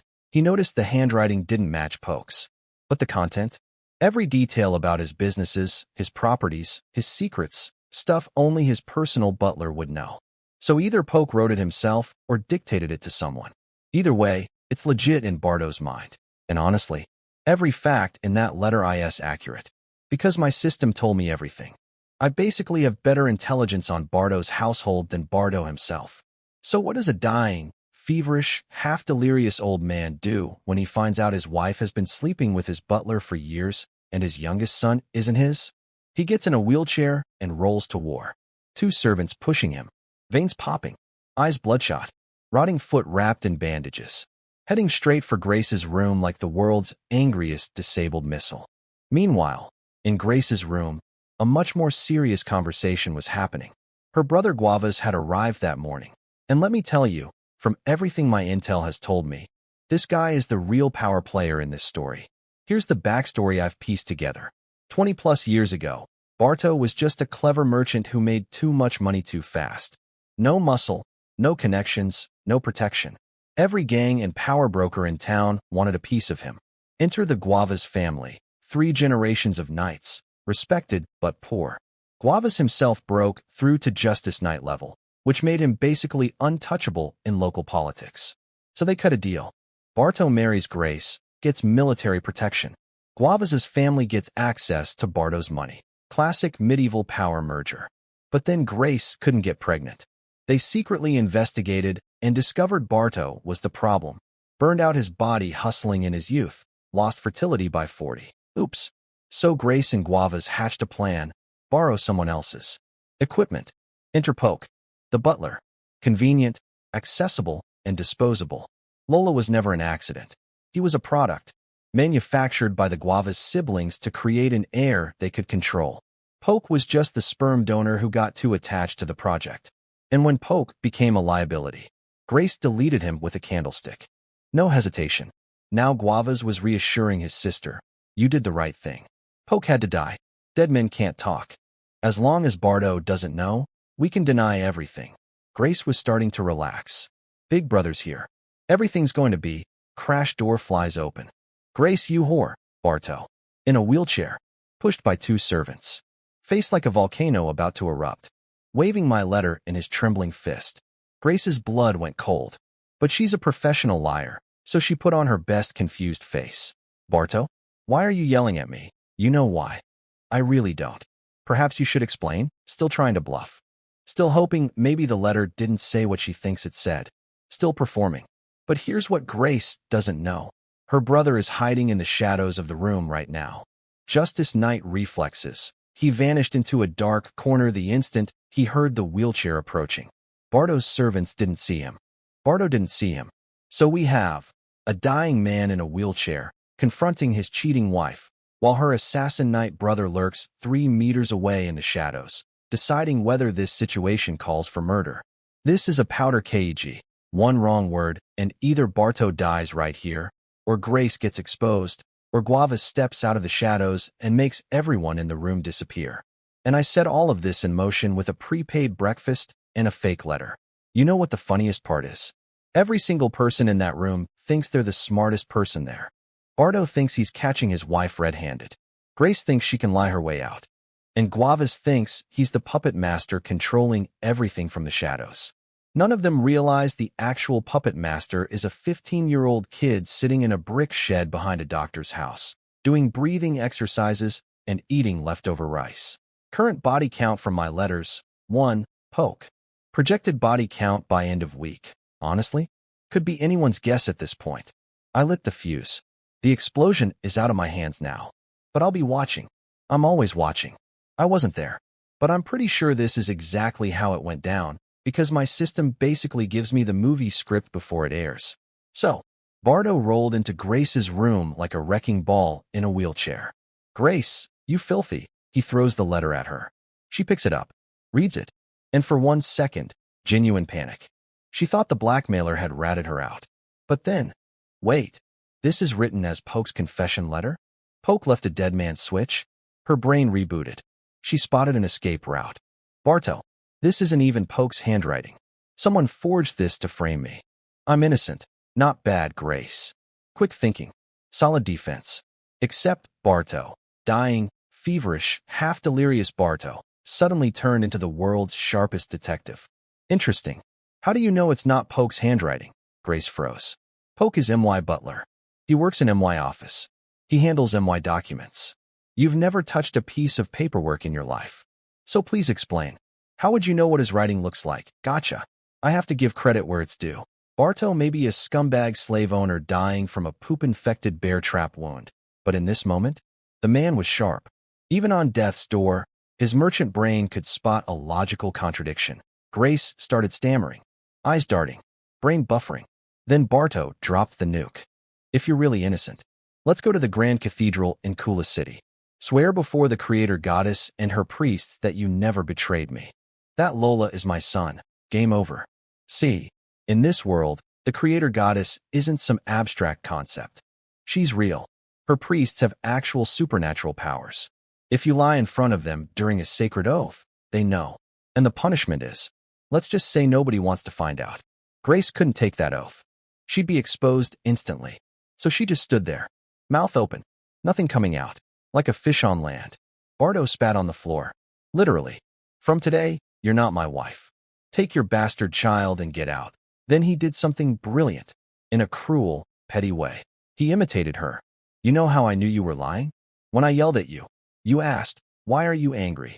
But the real Grace, the woman who thinks she's untouchable because her brother's a knight, would have said, "Hey, you useless old man. What are you doing in MY room acting crazy?" Grace winced. Because yeah, that is what she would normally say. Her fake politeness was the tell. She was so scared she forgot to be herself. Barto turned his wheelchair to leave. Victory speech delivered. Case closed. Time to go home and die with the satisfaction of, you're right, Barto. You useless old man. You really should die. Grace's voice. Ice cold. No more acting. Barto paused. Turned around. Smirked. What? You're going to kill me. Don't make me laugh. Go home and explain to Guavas why you. A shadow moved. From the dark corner of the room, a figure emerged. Armored. Sword on hip. Built like a war machine. 40 years old and radiating the kind of energy that makes the air feel heavy. Guavas. What are you doing here? Barto's smirk evaporated. His face went white. His brain finally caught up to his mouth. He'd just confronted his cheating wife in her bedroom, with only 2 mid-level knight attendant guards, and her Justice Knight brother was in the room the entire time. He tried to smile, tried to think of something diplomatic. Too late. Guavas moved like a wolf. One blink, just one, and he was between the 2 guards. Hands on the backs of their necks. Fingers pressed down. The guards' eyes went wide. Their faces froze in terror. Then their bodies went limp and dropped to the floor like puppets with cut strings. Dead. Both of them. In under 2 seconds. Without a weapon. Without making a sound. That is the gap between a mid-level knight attendant and a Justice Knight. Those guards could wrestle wild boars. They could kill wolf packs with swords. And Guava's neck pinched them to death like he was turning off a light switch. Barto saw his entire life flash before his eyes. Every dirty deal. Every stolen farm. Every enslaved family. Every penny pinched. And he realized, none of it matters when someone can kill you with their fingertips. Wait, Guavas, you can't kill me. The people behind me are. Guavas grabbed his throat. Don't bother, Barto. Let me guess. The nobles in Kula City? The Sal family? Mr. Cleggy, Barto's eyes went wide. Guavas knew. He knew about the slave trade. The clients. The whole operation. This wasn't some impulsive brother defending his sister's honor. This was a calculated predator who'd been watching Barto's entire criminal network. And here's the thing that sent chills down MY's spine when I read this in the intel later. Guavas had been planning something for a long time. The marriage to Grace wasn't just a financial alliance. The borrowing of Poke for a baby wasn't just about an heir. Everything was part of a larger scheme by this Knight family to infiltrate and eventually consume Barto's empire. I thought I was the chess master in this story. But Guavas has been playing for 20 years. Barto, choking in a wheelchair, foot rotting, empire crumbling, just learned the most important lesson of his life. In a world of wolves, money doesn't make you the predator. It makes you the meal. And me? Where am I during all this? I'm in my little brick room, doing breathing exercises, getting stronger. I thought I was pulling the strings on a dying old man and his dysfunctional family. Turns out, there's a much bigger puppet master in this story. And he just murdered 3 people before breakfast. Note to self, stay very far away from guavas. For now. So Barto is dead, choked out in a wheelchair by his brother-in-law while his wife watched with a smile. What a way to go. Let me reconstruct the final moments of Hippo Town's cheapest man. Guavas squeezed Barto's throat and basically gave him a performance review while killing him. You think I didn't know about the slave trade? Who do you think covered for you at the government office? Me. I've known about your coolest city clients this whole time. And lately, you've been getting too cocky, forgetting who really protects you. Barto's turning purple, eyes bulging, trying to beg. A dog that stops obeying its master gets put down. And those coolest city nobles? They won't avenge a dead man. They'll just find a new errand boy. And that was it. Hands dropped, head tilted sideways, dead in his wheelchair. Barto, slave owner, property thief, human trafficker, penny-pinching psychopath, killed by his own family's bodyguard. Poetic doesn't even begin to cover it. Grace walked over, looked at the corpse, and felt nothing. Actually, correction, she felt happy. This woman spent over a decade married to a cold, controlling old man twice her age. No love, no children together. Just a business arrangement where she was the product. So watching him die? That was probably the best moment of her adult life. Then the siblings got down to business. Grace wanted to immediately start moving Barto's assets. But guavas, cold, calculated guavas, had other plans. What about Nim? What about Nim? He's Barto's firstborn. Legal heir. Priority inheritance. He has to go too. Grace's eyes lit up. Apparently, she'd been deliberately letting Nim become a useless drunk over the years, steering him toward parties and alcohol so he'd never be a threat to Lola's inheritance. Long-term sabotage. This woman plays the long game. Right on cue, a maid walked in, saw 3 dead bodies on the floor, went white as a ghost. But she's bound to the family. Her parents' slave contracts are held by guavas, so she swallowed her terror and delivered the message. Ma'am, young Master Nim has returned. Grace and guavas exchanged a look. One look. That's all it took. Take me to him. Grace left to lure Nim into the trap. Guavas dragged the 3 corpses into a back room like they were furniture, then sat down on a couch and started thinking. And this is where things get interesting for me, because guavas started connecting dots. First, Barto steps on a bear trap. Suspicious, but explainable. Then, Nim gets ambushed and robbed, but not killed. Deliberate restraint. Then, Poke receives blackmail letters. Panics. Goes to Grace. Grace contacts guavas. Poke gets a second letter that somehow knows about guavas' involvement before it was even possible to know. Poke loses his mind. Grace kills him. Then, a suicide note from Poke arrives at Barto's doorstep, revealing every secret, sending Barto into a rage, directly into Grace's room, where Guavas was already waiting. These events look unrelated, but they chain together perfectly. Guavas sat there, armored, bloodstained, surrounded by bodies, and had his big detective moment. Someone orchestrated all of this, and their target was Barto. He smiled. Figured it out. The grand design. Someone had been systematically dismantling Barto's household from the outside, using information warfare, psychological manipulation, and perfect timing. But then, 2 seconds later, the smile vanished. Because the implications were terrifying. Who could do this? They knew Barto's patrol schedule in advance. They knew about Poke and Grace. They knew about Guavas being contacted before it was public knowledge. This level of intelligence gathering is insane. His mind raced through possibilities. A spy organization?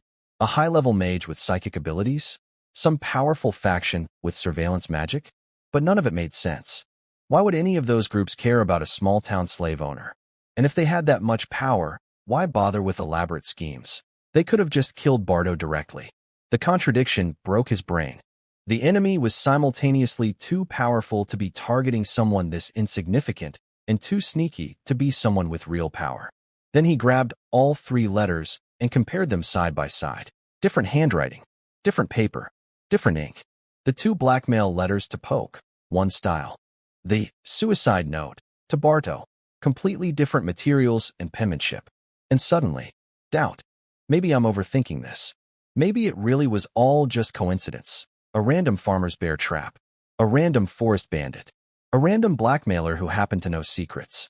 A dead butler who happened to leave a confession letter. Unrelated events that just collided. Guavas, a 20-year chess master who orchestrated a marriage, a secret pregnancy, and a coup, was now questioning whether anyone else could possibly be as strategic as him. His conclusion? Probably not. Probably coincidence. And that is my greatest achievement so far. I created a conspiracy so clean, so perfectly layered, that even a Justice Knight who literally just murdered 3 people couldn't figure out it was all one person. Because the idea that a single teenage orphan could engineer all of this was simply too absurd to consider. The different handwriting? I used different hands on purpose, wrote some letters with my left hand, changed my grip, altered the style. Different paper and ink. Bought supplies from different shops on different days. I'm invisible, not because I'm hidden, but because I'm so small, so insignificant, so impossible as a suspect, that even the smartest person in the room can't see me. A Justice Knight is sitting in a room full of bodies, holding my letters, and concluding, nah, must be random. I'm 15. I own one iron pot, and I just puppeted an entire family into destroying itself, while the most dangerous man in town decided I don't exist. This is either the peak of my career or the tutorial level. Either way, Barto's dead, and I didn't even have to touch him. Now I just need to outlive everyone else on my list. So here's a fun detail about my letter writing operation that might have just saved my life. I used different paper. The blackmail letters to poke? Cheap papyrus. Gray-brown, crumbly, ink bleeds everywhere. Bottom shelf stuff. The kind of paper that apologizes for existing. The fake suicide note. From Poke to Barto. Nice white stationery. Smooth, clean, foldable. The kind a butler would actually use. Why? Because I'm not an amateur. If all 3 letters were on the same paper with the same ink, even an idiot could connect them. Different materials, different handwriting styles, different delivery methods. 3 letters, 3 completely separate identities. And apparently, it worked. Because according to today's intel, Guavas sat there comparing all 3 letters and couldn't definitively link them. Different paper, different ink, different penmanship. His conclusion? Maybe it's all coincidence. Thank you, multiple stationery purchases. You might be the reason I'm still alive. Speaking of being alive, let's talk about my body. While an entire family was murdering each other across town, I was in my little brick room doing what I do best, punching air and breathing like a wolf. And right before midnight, something shifted inside me. The blood mist in my chest compressed, squeezed, folded in on itself, and formed a single, tiny droplet of liquid blood energy. Mid-level night attendant. Achieved. 3 days ago, I was a skinny kid who couldn't fight a goose. Now I could wrestle a wild boar that weighs several hundred kilograms. My strength, speed, reflexes, defense, everything jumped exponentially. If 20 full-grown men lined up in front of me right now, I could knock every single one of them unconscious without breaking a sweat. I clenched my fists and they crackled. Like bubble wrap made of bone and power. This body is becoming a weapon. Nutrition paste is running low though. Got about 2/3 of a bottle here, plus half a bottle at the stone house. Maybe a week's supply total, and that's being optimistic since mid-level training burns through more fuel. But I've got Poke's Energy Pearl, a complete one this time, not half-digested rabbit leftovers, with twice the potency. Once I get access to Litton's lab equipment to brew a proper batch, I'll have enough paste to push all the way to full night. Real lab equipment, real scales, real distillation tools. No more juice bottle science experiments and copper coin teacup weighing. I'm upgrading from medieval meth lab to actual pharmacy. Then, ding, midnight intel. And the Barto saga delivered its season finale. Number 1. Barto is dead. Confirmed. Strangled by Guavas. No final words. No will. No last-minute salvation.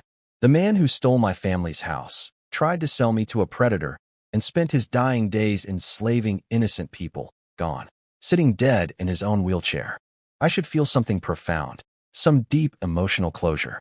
What I actually feel. Relief. Pure, clean, tactical relief. The biggest threat to my survival just got permanently deleted. Number 2. Nim's dead too. Came home from Kula City, got lured by Grace into her room, and Guavas snapped him like a twig. The guard captain who was with him? Also dead. Guavas is racking up a body count that would make a serial killer jealous. Numbers 3 through 5, the cover-up. Grace is pretending Barto died this morning from his infection. Natural causes. How convenient. Nem's body was dragged into Clear Spring Forest, mauled by wild animals that Guavas caught and forced to chew on the corpse. Then, discovered by Guavas' patrol team tomorrow. Official story. Nem was killed by the monster everyone's been afraid of. The fake monster tracks that the Thieves Guild planted are now being used to explain a real murder. Layers upon layers of deception, and none of these people even know they're building on each other's lies. Number 6 made me tense up though. Guavas suspects a mastermind. He knows someone engineered Barto's downfall. He just can't figure out who, or how, or why. His best guesses are a powerful mage, a spy organization, or some major political player. He's looking for a dragon. The actual culprit is a mouse. Number 7. Guavas wants to find whoever placed that original bear trap. Not for justice, for his own security. He needs to know who's operating in his territory. This means there's going to be an investigation. My first move, the trap that started everything, is the one he's going to chase. Good thing that trap was placed by a kid wearing no disguise in an empty field with 0 witnesses. Good luck, detective. Number 8. Poke is officially missing. Guavas is spreading the story that Poke stole money and ran away. There'll be a wanted poster. A manhunt. All theater. The real Poke is fertilizing Grace's garden. Number 9. Guavas is moving Grace and Lola to his own house for safety. He's scared of the phantom mastermind. The Justice Knight is scared of me. He just doesn't know it's me he's scared of. Number 10. Merla heard about Barto's death and immediately pivoted to Guavas as her new business partner for the slave trade. This woman has the emotional depth of a puddle and the survival instincts of a cockroach. Her former partner dies, and she's already networking at the funeral. She's still on my list. But now she's walking toward a Justice Knight with a business proposition, which means her fate is entangling with Guavas's. I need to be careful. Let me do a final inventory. Barto dead. Mission complete. Nem, dead. Bonus kill by Guavas. Poke, dead. Killed by Grace. Buried in yard. Guard captain 2 guards, dead. People I personally killed, 0. Total body count caused by my actions, 6. All I used was paper, ink, a bear trap, and a 15 copper rabbit. Enemies remaining. Merla, slave trader, and now potentially Guavas, if he ever figures out who I am. Assets, 12 gold coins, 2 energy pearls, a magic face-changing mask, a breathing technique, a legitimate job, a kind mentor, and a body that can now fight wild boars. Guavas is hunting for a phantom mastermind, some impossibly powerful shadow figure pulling strings from the darkness. That shadow figure is currently scheduled to walk a 10-year-old girl to school tomorrow morning. Terrifying, I know. So let's talk about my risk assessment. Guavas suspects a mastermind. That's fine. Let him suspect. Because to actually find me, he'd need a high-level wizard or mage with tracking magic. And those people? They work for coolest city nobles and major powers. They don't take freelance jobs from small-town security captains. Guavas is a big fish in a tiny pond. In Hippo Town, top 5 strongest, easy. But in coolest city, he's a background character. A nobody. He couldn't get a wizard's appointment if he begged on his knees with a bag of gold. So I'm safe. Probably. Almost certainly. But I'm also not stupid. I reviewed every single action I've taken, triple-checked for loose ends, and decided, time to lay low. No more letters. No more traps. No more disguised shopping sprees. Just be Ron, the humble doctor's assistant, for a while. Let the heat die down. Let Guavas chase shadows until he gets bored. One thing worries me, though. Intel number 10. Merla is crawling toward Guavas like a cockroach toward a new kitchen. Barto's body isn't even cold, and she's already shopping for a replacement business partner. I thought killing Barto would isolate her. Instead, she's about to level up, going from corrupt slave trader partnered with a rich farmer to corrupt slave trader partnered with a Justice Knight. That's worse. That's significantly worse. But here's my secret weapon, Litton. Not his fists, his reputation. See, Litton isn't just some random doctor. He's been the people's physician for years. Treated rich and poor alike. Never turned anyone away. The commoners of Hippo Town practically worship him. Even when he worked for Barto, he still saw patients on the side for free. The man is basically medieval Mother Teresa with a stethoscope. And I'm his assistant. His right-hand man, protected by his good name, like standing behind the world's most ethical shield. Even Guavas wouldn't casually mess with someone under Litton's wing, too much public backlash. Of course, hiding behind someone else's reputation is a temporary strategy. The only real solution is getting strong enough that I don't need protection. So I kept training. All night. Every night. Then morning came. Opening day. Litton's private clinic launched with the energy of a medieval block party. Half the town showed up, friends, neighbors, curious onlookers, people who just wanted free entertainment. Litton hired actual performers, traveling poets and a harp band with windpipes. They played popular songs first to draw the crowd, then seamlessly transitioned into an original number about, I kid you not, Dr. Litton himself. A personalized jingle. For a medical clinic. In a medieval fantasy world. This man understood marketing. I was genuinely impressed. Then Litton stepped out from behind the curtain and made his big announcement. Clinic is open. Everyone welcome, rich or poor, big illness or small. And, for the first 3 days, free consultations, medicine at half price. The crowd went nuts. These are people who normally just suffer through sickness because they can't afford a doctor. Broken bones? Walk it off. Mysterious fever? Pray about it. Strange rash? Ignore it until it goes away, or you do. And now a real doctor is offering free checkups? Hands shot up everywhere. People lined up immediately. I jumped into action, clipboard in hand, organizing the queue, taking names, recording symptoms. Full receptionist mode. Litton saw me working and gave an approving nod. Look at us. A revenge-driven transmigrator and a kind-hearted physician running a small-town clinic together. Him healing bodies. Me secretly plotting the destruction of a criminal enterprise from the back room. Just your average co-workers. Meanwhile, across town, Merla got the news. Barto is dead. She was furious. Not because she lost a friend. She doesn't have those. But because she lost a business partner. She'd estimated Barto had at least 4 or 5 more days. 1 day later, and he's a corpse? Something didn't add up. Then the details kept coming. Grace made the announcement, not Nem. Butler Polk supposedly stole money and ran. Nem went back to Kula City, and Grace's Justice Knight brother conveniently rushed home from patrol. Merla's no fool. She sat there connecting dots, and I could practically feel her suspicion through the intel. The butler ran, the son left, the brother arrived, and Barto just died. She knows. Not the full truth, but she knows something happened. She can smell blood in the water. That's what makes her dangerous. She doesn't need evidence. She just needs leverage. And right now, she's calculating whether Guavas killed Barto, and if so, how she can use that information to make him her new partner. A blackmailer recognizes another blackmailer's work. It takes a snake to spot a snake.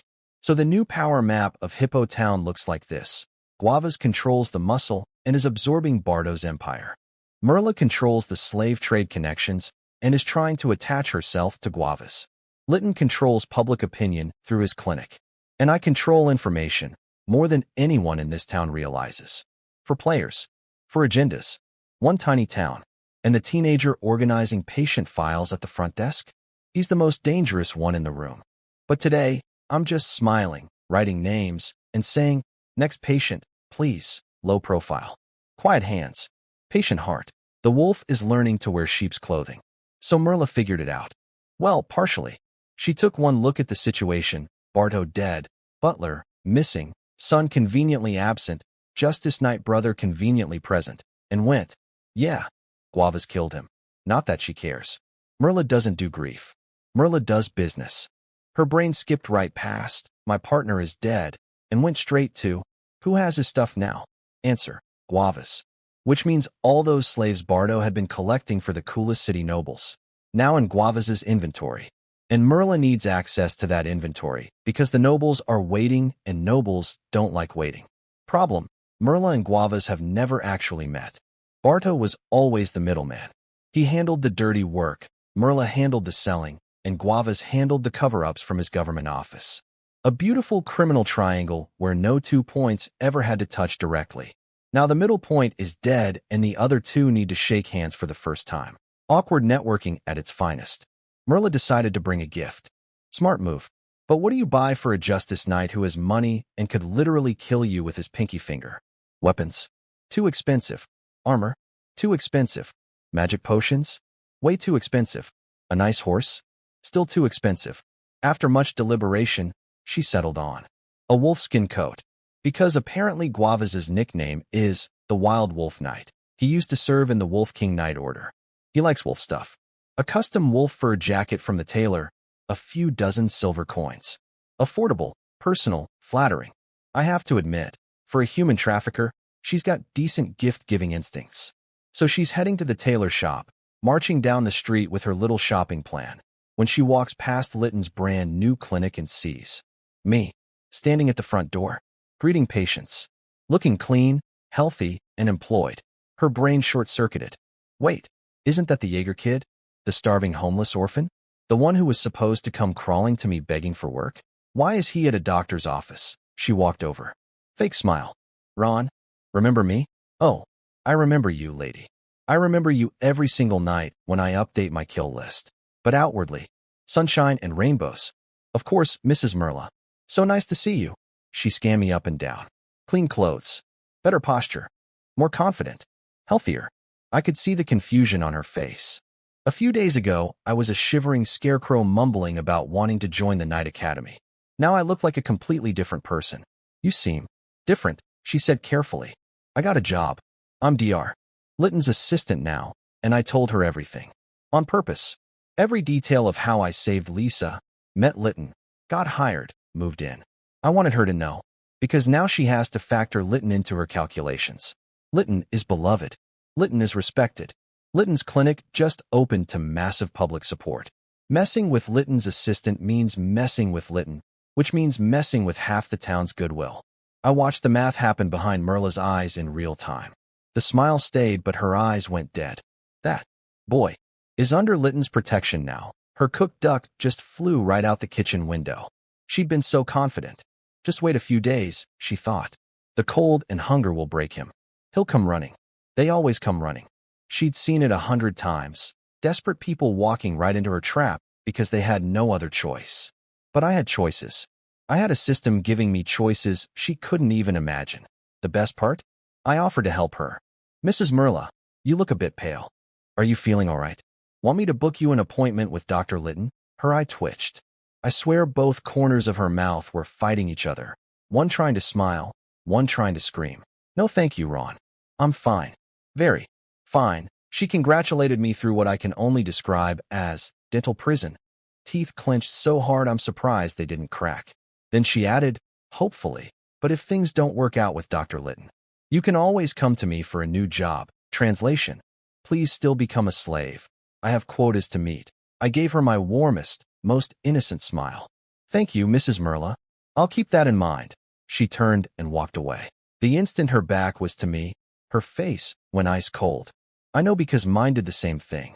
We're two predators pretending to be friends, and we both know it. The difference?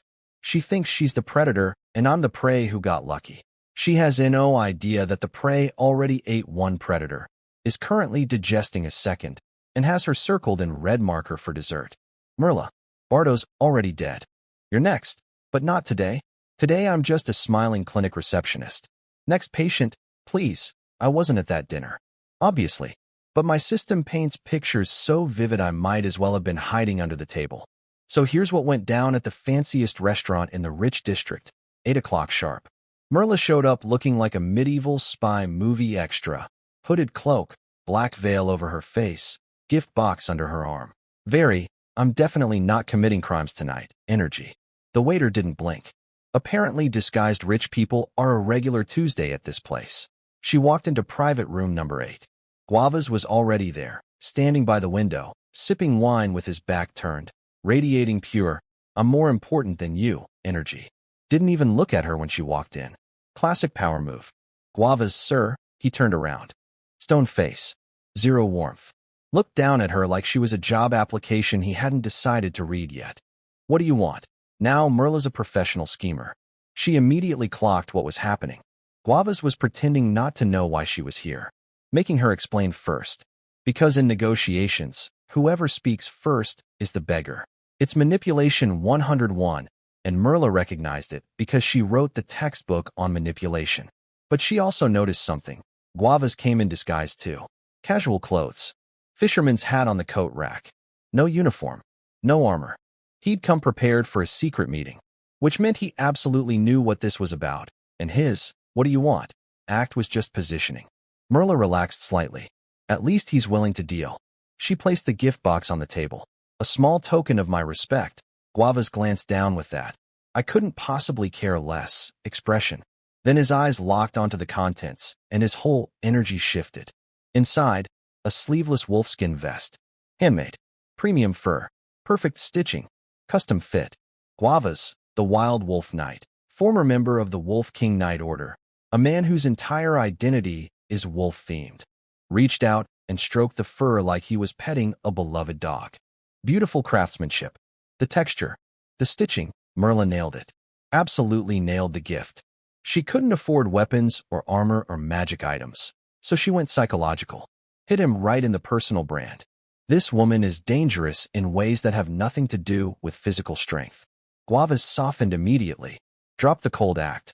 Started talking business. "You're here about Bardo's slaves?" Direct. No games. The wolf jacket bought her that. Merla laid it all out. The whole operation.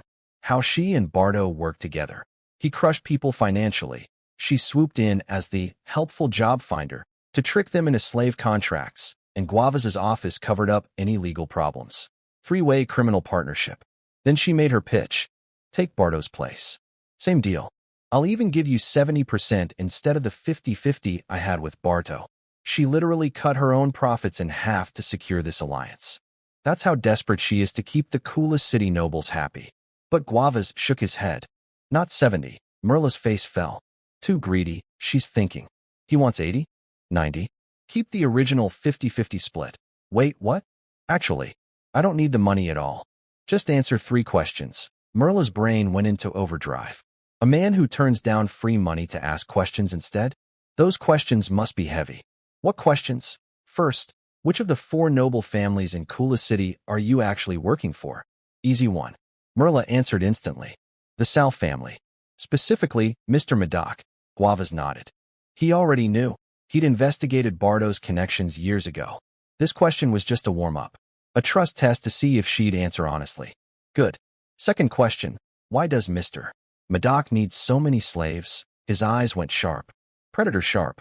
Lie detector sharp. He was watching her face like a hawk watching a rabbit decide which direction to run. And that's where the chapter ended. The big question hanging in the air. Now, from my comfortable brick room behind Litton's house, here's what I'm thinking. Guavas doesn't care about money. He cares about information. About power. He wants to understand the full criminal supply chain. Who's buying, why they're buying, and what the slaves are actually for. Because if he knows that, he doesn't just inherit Bardo's position. He becomes indispensable to the Kula City nobles. Money makes you comfortable. Information makes you powerful. And Guavas clearly knows the difference. This man is playing a game several levels above what I initially estimated. He's not just a local strongman grabbing a dead man's scraps. He's positioning himself in a much larger network. Which means my Merla problem isn't getting simpler. It's getting much more complicated. These two are about to form an alliance that combines Guavas' muscle and authority with Merla's connections to the nobility. And somewhere in all of this, my sister Alice is still a slave at the Sal family house. The same Sal family that Merla just named as her client. The same family that's buying all these slaves. The web keeps getting bigger.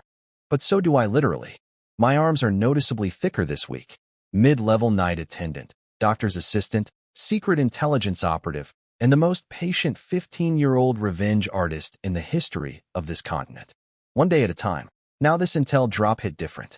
I'm going to piece together what happened at that fancy restaurant meeting because my system doesn't miss details, and what I learned made the hair on the back of my neck stand up. So Merla and Guavas are sitting across from each other.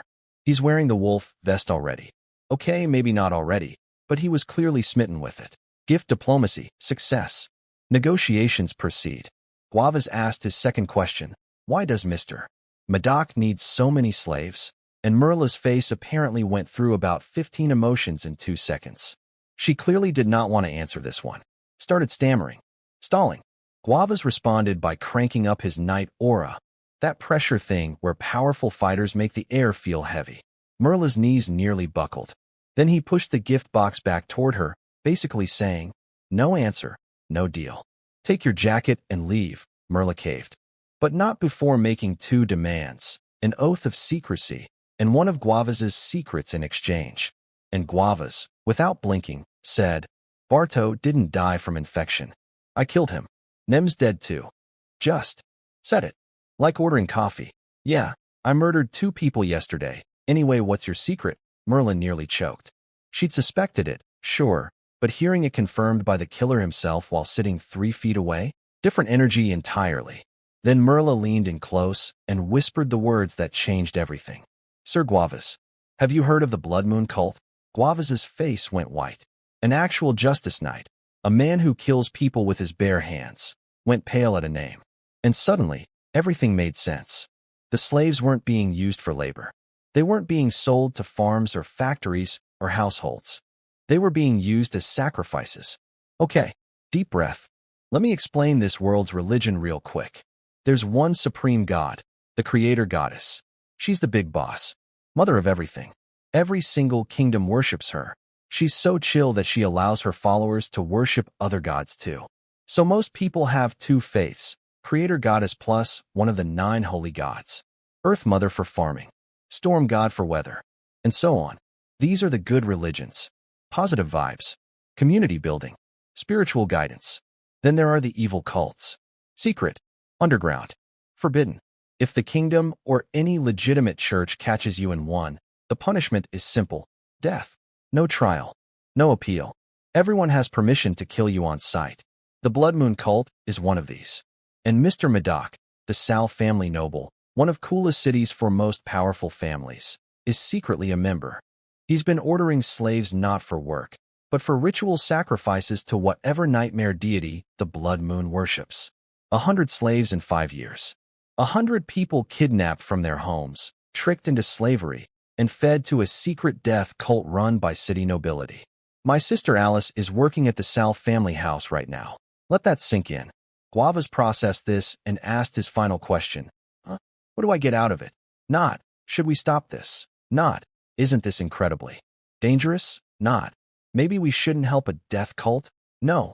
What's in it for me? Merla said she could introduce him directly to Madoc after the job was done. Let Guavaz negotiate his own reward with the coolest city noble. Access to power. Connections.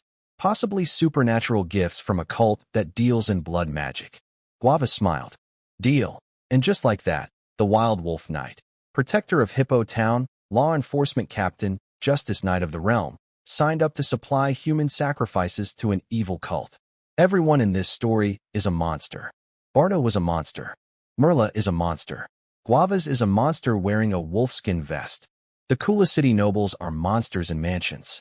And somewhere underneath all of them, regular people, people like my family, are just material, resources, fuel for their ambitions. My sister is living in a cult leader's house, sewing silk at 3 in the morning, thinking she's a textile worker, not knowing she's surrounded by people who view human beings as ritual ingredients. I need to get her out. Fast. But I also need to be smart, because the enemy list just leveled up dramatically. It's not just a greedy farmer and a crooked broker anymore.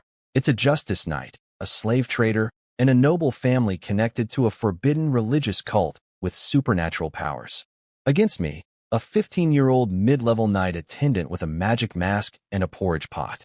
The odds are not great, but they weren't great when I was lying in grass with a bear trap and a dream either. And look where we are now. New priority list. 1. Get stronger.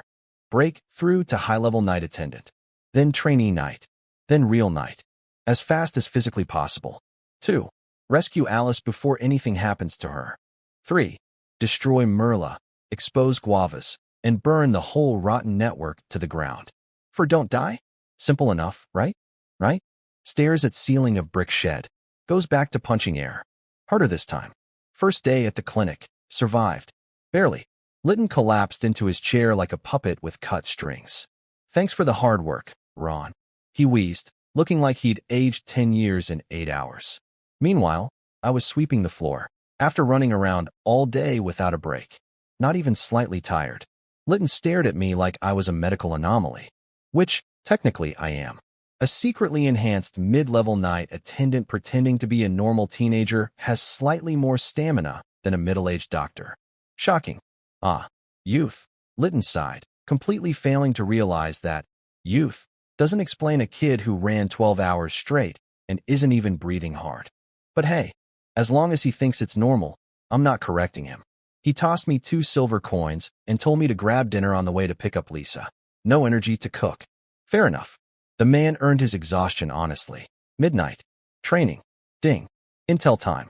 Numbers 1 and 2 made me sit up sharp. Remember the wild wolf breathing technique I stole from Nem's notebook? Turns out it's the baby version. The dumbed-down starter pack. The real technique is called the Battle Wolf Breathing Method, a mid-level technique that Guavas learned at the Wolf King Knight Order. He earned the nickname Wild Wolf Knight there and was given this technique as a reward. Then, at Bardo's request, he taught the simplified beginner version to Nem. So my breathing technique has a big brother. A stronger, faster, more powerful upgrade sitting inside Guavas' head. If I could get it, my training speed would skyrocket. But stealing a breathing technique from a Justice Knight who can neck pinch people to death? That's a future Ron problem. Way future Ron. Numbers 3 and 4 confirmed what I expected. Guavas and Merla shook hands on the slave trade deal. Business as usual. New management, same evil. Number 5, Mr. Madoc of the Sal family is a Blood Moon cultist. Confirmed by the system now, not just Merla's word. Then I hit number 6, and my blood went cold. Blood Moon cult rituals typically use live humans as sacrifices. Young men and women are preferred. The specific ritual procedure is, click TO expand. I didn't click. Not yet. My hands were shaking too hard. Because number 5 said the ritual happens at the end of the year. Every year. Fixed date. Cannot be moved. And my sister Alice is living in the Sal family house. Right now. A young woman. Working as a slave. In a cult leader's mansion. She's not a textile worker. She's inventory. She's being stored until they need her. Every cell in my body screamed go. Get her now. Tonight. Run to Kula City. Kick down the door. Grab Alice. Fight anyone who gets in the way. My rational brain had about 3 seconds to wrestle my emotions to the ground before I did something catastrophically stupid. Deep breath. Think. The ritual is at year's end. That's 3 months away. And before the ritual, all sacrificial slaves must be kept healthy. No illness. No injury. No damage to the merchandise. Which means, for the next 3 months, Alice is actually safer than she's ever been. They need her alive and well. They'll feed her. Keep her healthy. Not overwork her to the point of collapse. 3 months. That's my window. The panic faded. The rage didn't. Rage is fuel, but the panic subsided enough for me to think clearly. Number 7. After closing the deal with Guavas, Merla was so relieved she went to the Passion Bar and picked up a random handsome stranger for the night. This woman celebrates everything the same way. Business deal? One night stand. Stressful day? One night stand. Tuesday? One night stand. She has exactly one coping mechanism and zero shame about it. I'd almost respect the consistency if she wasn't a human trafficker. Number 8 was weird. The Knight Academy Library has a novel written by Harlington, my mask's creator, the lovesick alchemist. It's apparently a fantasy romance adventure story, and it's so bad that nobody has ever read it. The librarian shoved it on the bottom shelf to rot. My system is telling me about a dead wizard's terrible book. There has to be a reason. Maybe there's something hidden in it. A clue? A spell? An upgrade for my mask? Filing this under investigate when possible. Numbers 9 and 10. The Thieves Guild searched the Kula City Cathedral for 3 days and found nothing. They think their intel was wrong and they're pulling out. Meanwhile, the Joint Night Order searched the wilderness for the monster for 3 days and found nothing either. Because the monster was never real. Both operations are winding down. The fake monster crisis is ending. Curfew will probably lift soon. Things will go back to normal, which means I can travel to Kula City more freely. Which means Alice's rescue becomes logistically possible. 2 paths forward. That's what I see. Path 1. Get strong enough to physically rescue Alice. Break into the Sal estate, grab her, fight my way out. This requires me to become a real knight, minimum. Maybe higher. Against a noble family with guards, resources, and cult magic, I'd need to be extraordinary. Path 2. Get rich enough to legally buy her freedom. Show up at the trading office with the buyback money. 10 times her selling price, so 40 silver, which is less than 1 gold coin. I have the money. The problem isn't cost, it's cover. A teenage orphan walking into a noble's house with gold coins? They'd rob me and sell me too. But a teenage orphan who works for a respected doctor with a legitimate income and a clean identity? That's different. That's someone who might actually survive the transaction. Both paths need more time, more strength, more preparation. 3 months, 90 days. That's what I have. Current training rate? I went from 0 to mid-level night attendant in less than a week. With the second energy pearl, I can brew more nutrition paste. With Litton's lab equipment, the quality will be better. With consistent training, I might hit high-level night attendant in days. Trainee night in weeks. And then, real night. Within the 3-month window? Maybe.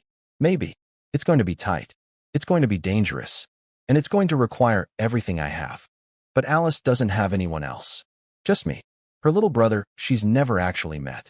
A transmigrated soul in a borrowed body, with a magic mask, a stolen breathing technique, a brain full of daily intel, and an iron pot that's seen more action than most soldiers. Hold on, Alice. 3 months. I'm coming for you, and I'm bringing everything. All right, brain on. Planning mode. 2 paths to save Alice. Path 1. Become at least a trainee knight. Go to the Sal house with money and legally buy her freedom. If they try anything funny, I'll have enough strength to fight my way out. Clean. Simple. Expensive in time and training. Path 2. Ocean's 11 it. Sneak in, grab Alice, disappear. This requires perfect intel, a flawless plan, and enough combat power to handle surprises. One mistake and we're both dead, or worse, we become matching sacrifices at the year-end Blood Moon barbecue. Either way, the answer is the same. Get stronger faster. Current projection? 10 days to high-level night attendant. Then, with the second energy pearl brewed into nutrition paste using Litton's actual lab equipment, no more teacup scales and juice bottle chemistry sets, I could hit trainee night in maybe 2 weeks total. Half a month from 0 background orphan to full trainee night. That's a speed that would make noble families spit out their wine. Their pampered prodigy sons spend years reaching that level, and I'm doing it in the time it takes to grow a beard. Which I also can't do yet, but that's beside the point. But raw strength isn't everything. A sword and armor would boost my combat power by 50% minimum. And if they were alchemical items, I could punch above my weight class entirely. Problem: alchemical gear is stupidly rare. The whole town probably doesn't have 5 pieces total. I got the mask through insane luck. Getting a second alchemical item, especially a weapon or armor, would require, wait. A thought hit me like a freight train. The same thought I'd been circling around for days. The system isn't random. I'd been tracking the pattern, and it finally clicked into a full theory. Every day's intel is connected to whatever I was thinking about or doing the day before. When I first arrived, I was desperate for shelter and food. The system gave me abandoned shack location, bird eggs, berry bushes. When I wanted revenge on Barto, system gave me his patrol route and the timing for the trap. When I needed to get stronger, breathing technique, drop location, energy pearl and a rabbit. When I needed a disguise, alchemist's mask and a hidden drawer. It's not random. It's responsive. The system reads my priorities and delivers intel that matches. So if I spend today intensely thinking about needing weapons, armor, or alchemical combat gear, tomorrow's intel might tell me exactly where to find some. Could I basically turn my random daily newspaper into a search engine? My heart started pounding. If this theory is correct, it changes everything. Instead of passively receiving whatever the system decides to tell me, I can actively steer the results. Think about what I need, focus on it intensely, and the next morning, targeted intelligence delivered straight to my brain. Google, but for a medieval fantasy world, powered by obsessive thinking instead of keywords. I need to test this. Tonight, before the intel refreshes, I'm going to spend hours focusing on one single thought. I need equipment that increases my combat power. Repeat it like a mantra. Fill my entire brain with it. Then see what tomorrow brings. If it works, I'm not just a guy with a daily information feed. I'm a guy with an on-demand intelligence system that can find anything I focus on. That's not a cheat code. That's the developer console. Moving on, the other intel pieces. Merla celebrated her new business deal by sleeping with a random stranger at the Passion Bar. At this point, I'm convinced this woman's love life runs on the same schedule as my intel system. Once per major plot event, Harlington wrote a novel and hid it in the Night Academy library. And it's apparently so terrible that in however many years it's been there, 0 people have read it. The librarian literally buried it on the bottom shelf out of literary disgust. But my system flagged it, which means there's something useful in there.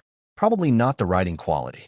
The Thieves Guild is leaving Coolest City, didn't find what they were looking for in the cathedral.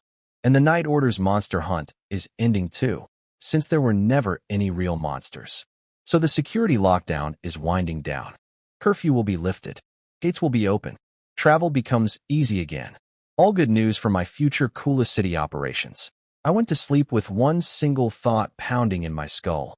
Weapons, armor, combat gear, alchemical items, anything that makes me stronger. Next day was routine. Walk Lisa to school. She held my hand the whole way, which was cute and also slightly inconvenient for a secret revenge operative. Man the clinic all morning. Eat lunch. Hold down the fort while Litton makes house calls to rich patients in the afternoon. Pick up Lisa. Dinner. Family time. Normal. Boring. Exactly what I need right now. Every quiet day is a day nobody suspects me, a day I train in secret, a day closer to night-level power. Meanwhile, across town, Guava's put on the performance of a lifetime. He personally led a night patrol into Clear Spring Forest and discovered Nem's body. The same body he put there, after having wild animals chew on it to destroy evidence. He came back to town carrying the remains, wearing his best sad face, sighing dramatically for every onlooker.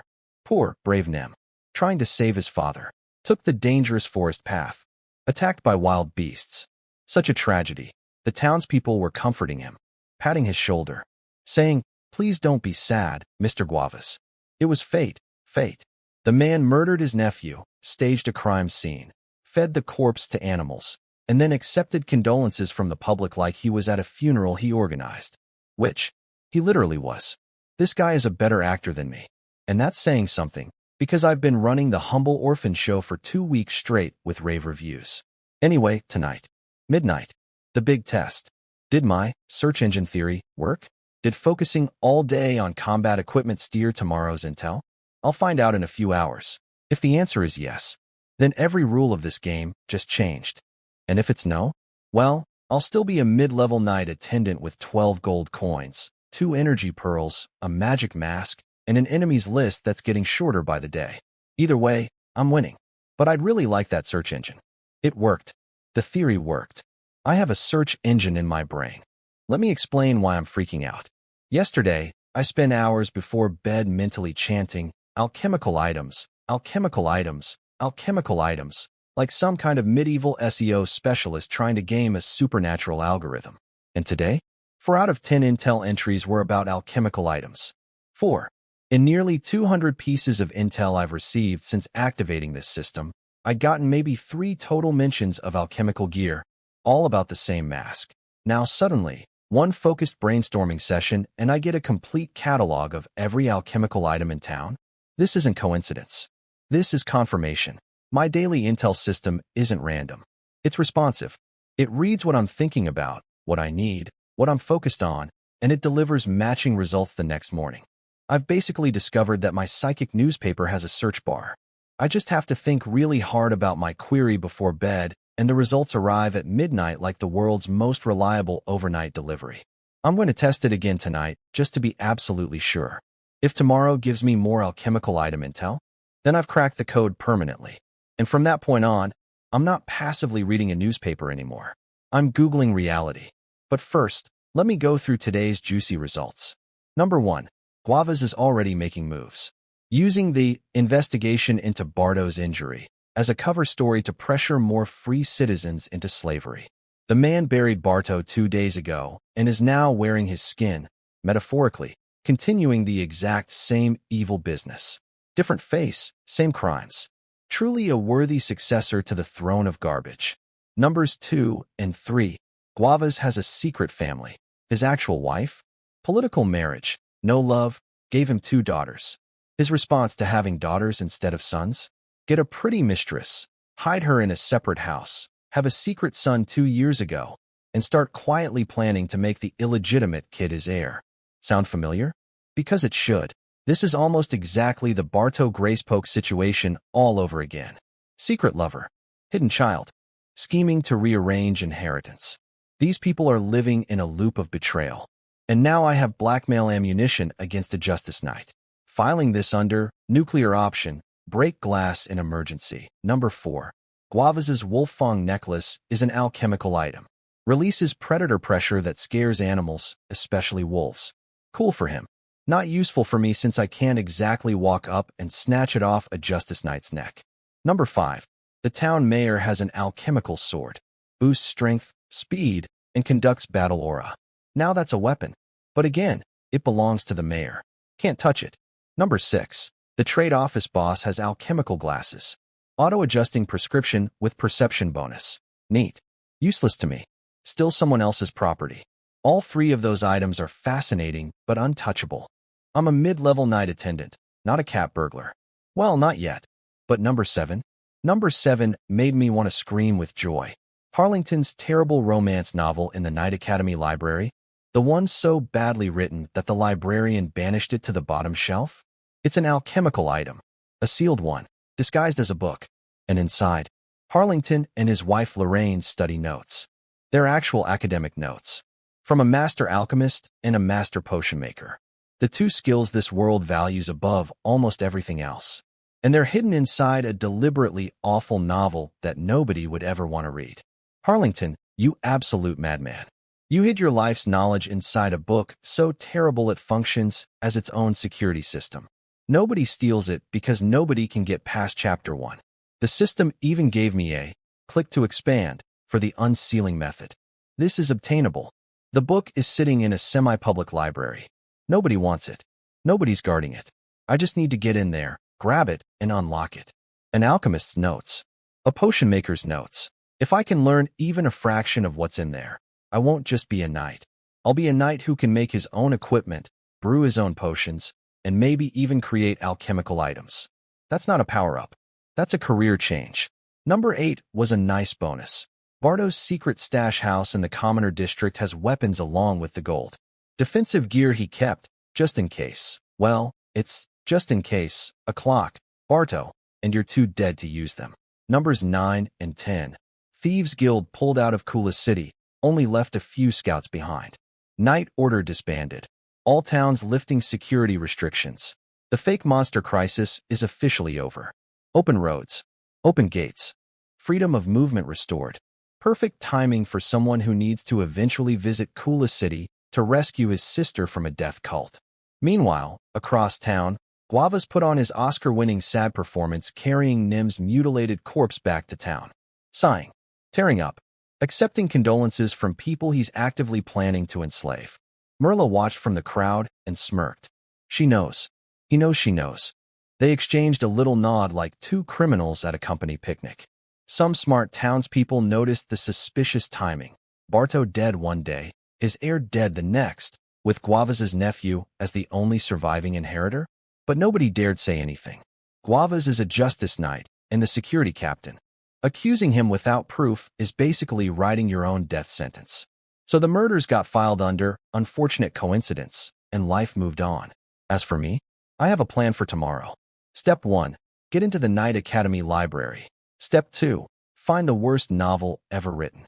Step 3. Steal it. Sorry, borrow it. Indefinitely. Without asking. Step 4. Unlock the sealed alchemical knowledge hidden inside by a lovesick wizard genius. Step 5. Become unstoppable. But tonight, one more test. Back to the mental chanting. Alchemical items.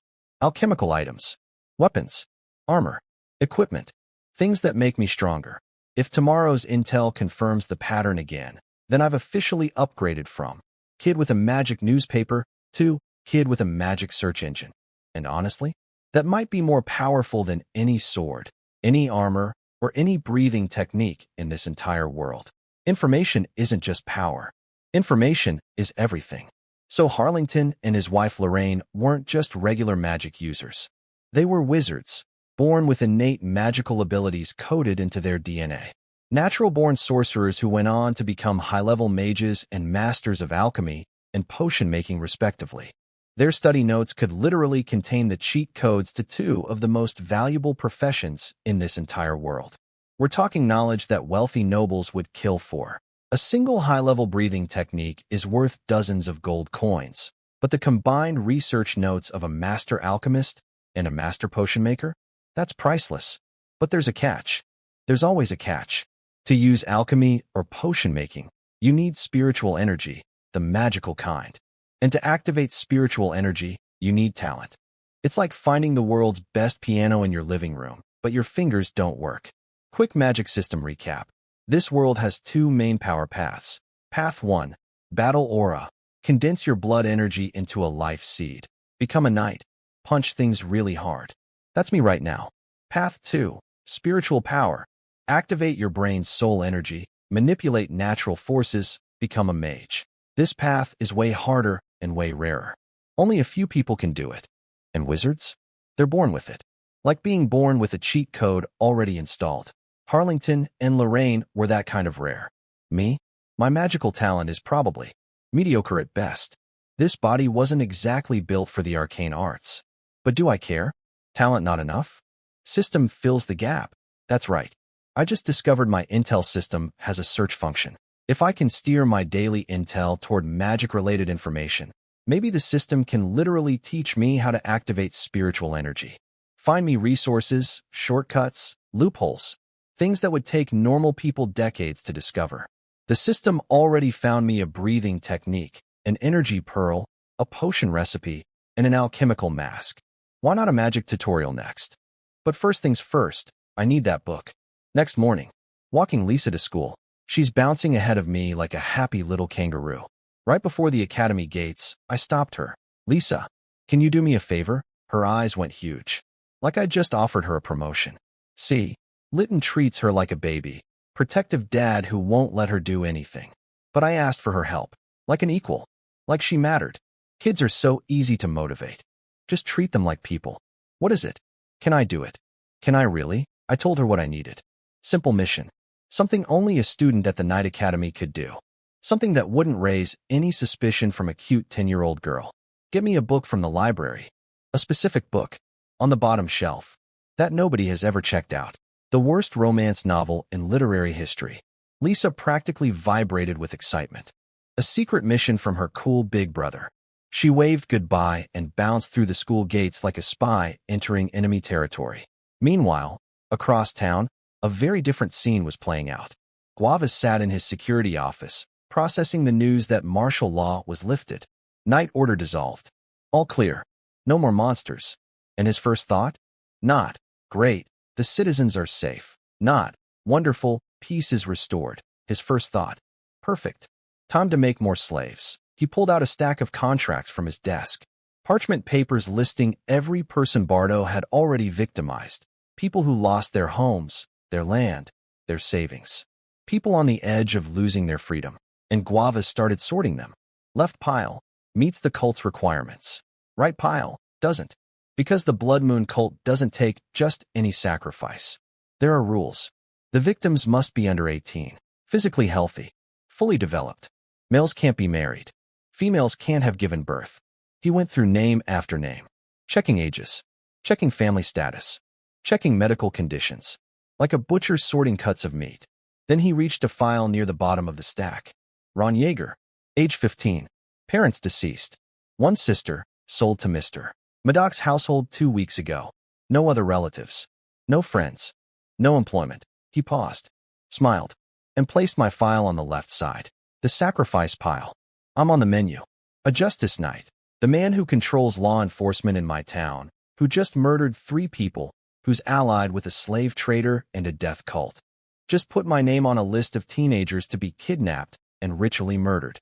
And he thinks I'm just some helpless orphan with no connections and no power. He looked at my file and saw easy prey. Buddy, you just put a wolf on your sacrifice list. And this wolf is about to get a lot bigger. But right now? Right now I'm walking home from school drop-off, hands in my pockets, whistling, looking like the most harmless teenager in the world. That's the thing about being underestimated. It's not a weakness. It's a superpower. Lunchtime at the clinic. Litton and I had just finished a busy morning. Him healing people, me doing paperwork, both of us pretending I'm not secretly a superhuman martial artist. He even offered to formally teach me medicine, which is genuinely nice and also incredibly useful for a guy who plans to eventually brew magical potions. Then a man walked in and ruined my appetite. Short, muscular, official uniform, sword on his hip, a trainee knight, minimum requirement to be a law enforcement officer in this town. My brain immediately went to DEFCON 2. Regular patrol guards are night attendants. This guy was a full tier above. He wasn't here for a checkup. Are you Ron Yeager? Not. Hello. Not. Nice clinic. Just straight to my name. Classic cop energy. I put on my best confused innocent face. Yes, sir? Can I help you? You're suspected of involvement in the attack on Merchant Bartow. Come with me. And there it was. Guava's making his move. Right on schedule, exactly like the intel warned me. I did my best shocked and terrified performance. Eyes wide. Voice shaky. Sir, there must be a mistake. I would never save it. You can explain at the station. His hand drifted toward his sword. This is the moment where a normal orphan would crumble. Cry. Beg. Maybe even confess to something they didn't do just to make the scary man with the weapon stop looking at them like that. But I'm not a normal orphan. I'm an orphan who planned for this. Enter Litton. Walking out with his afternoon tea, saw a law enforcement officer threatening his assistant and immediately stepped in. Wait, Matt, what's going on? This must be some misunderstanding. Matt, the officer, recognized Litton instantly. Apparently Litton had treated his injuries before. And in this town, Litton's reputation carries weight. You don't disrespect the doctor who saved your life in front of his own clinic. Matt's hand came off the sword. His voice softened. He explained the situation. Guava's suspects that the bear trap that injured Bartow was placed deliberately. And since I, Ron Yeager, had a grudge against Bartow, stolen property, sister sold into slavery, I had motive, which is technically true. I absolutely did place that trap. But they have zero evidence. This whole thing is Guava's manufacturing a pretext to grab me. Litton looked at me. I denied everything with the most sincere face I've ever made. Then Litton did something that made my heart swell with genuine gratitude. Matt, I trust Ron completely. But I won't make your job difficult. I'll come with him to the station. A doctor accompanying his assistant to a police interrogation. That's not just support, that's a shield. Guavas can bully a homeless orphan. He cannot bully a homeless orphan who shows up with the most beloved physician in town. We arrived at the government building. And the first thing I saw? A preview of MY future if I didn't have Litton. Some poor kid named Pollock, skinny, ragged, terrified, was being questioned by Guavas. And by questioned, I mean railroaded into a confession through pure intimidation. Guavas laid it out with surgical precision. Your family's land bordered Bartow's. Your father owed him gambling debts. Your parents died and you borrowed funeral money from him. You have motive. Pollock was trembling. But I didn't do it. Can you prove you didn't? The kid's brain short-circuited. Because, how do you prove a negative? The legal standard should be innocent until proven guilty. The accuser should provide evidence of guilt. But Guavas flipped it. Prove your innocence or you're guilty. That's not justice. That's a trap. A trap designed to catch people who have no money, no connections, and no one to defend them. People exactly like me, or like I used to be before I befriended the town doctor. Pollock couldn't answer. Guavas waved his hand. Take him away. The two officers punched Pollock in the stomach, one from each side, perfectly synchronized, like they'd practiced this, and dragged his doubled-over body out of the room. I watched this happen from the doorway.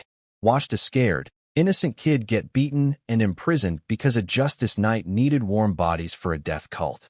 This is what Guavas had planned for me. Walk in, accuse me of placing the trap, demand I prove my innocence, and when I can't, because how could anyone? Lock me up, strip my freedom, ship me off to the South family. One more teenager on the sacrifice list. My file was on his left pile. The qualified sacrifice pile. Age 15. No parents. No spouse. Healthy. Perfect victim. If I hadn't spent 2 weeks building an identity as Litton's assistant. If I hadn't rescued Lisa that night. If I hadn't given Litton those cattail herbs. I'd be Pollock right now, getting punched in the gut and dragged into a cell. Instead, I'm walking into that same office with a respected doctor at my side and a prepared defense in my head. But Pollock doesn't have a system. Pollock doesn't have a mentor. Pollock doesn't have anything. And Guavas just ate him alive. I filed that image away. Another name for the people to avenge list. Another reason to get stronger. Another reminder that in this world, power isn't optional. It's the difference between walking into a room and walking out of one. Time to go meet the wolf in his office. Game face on.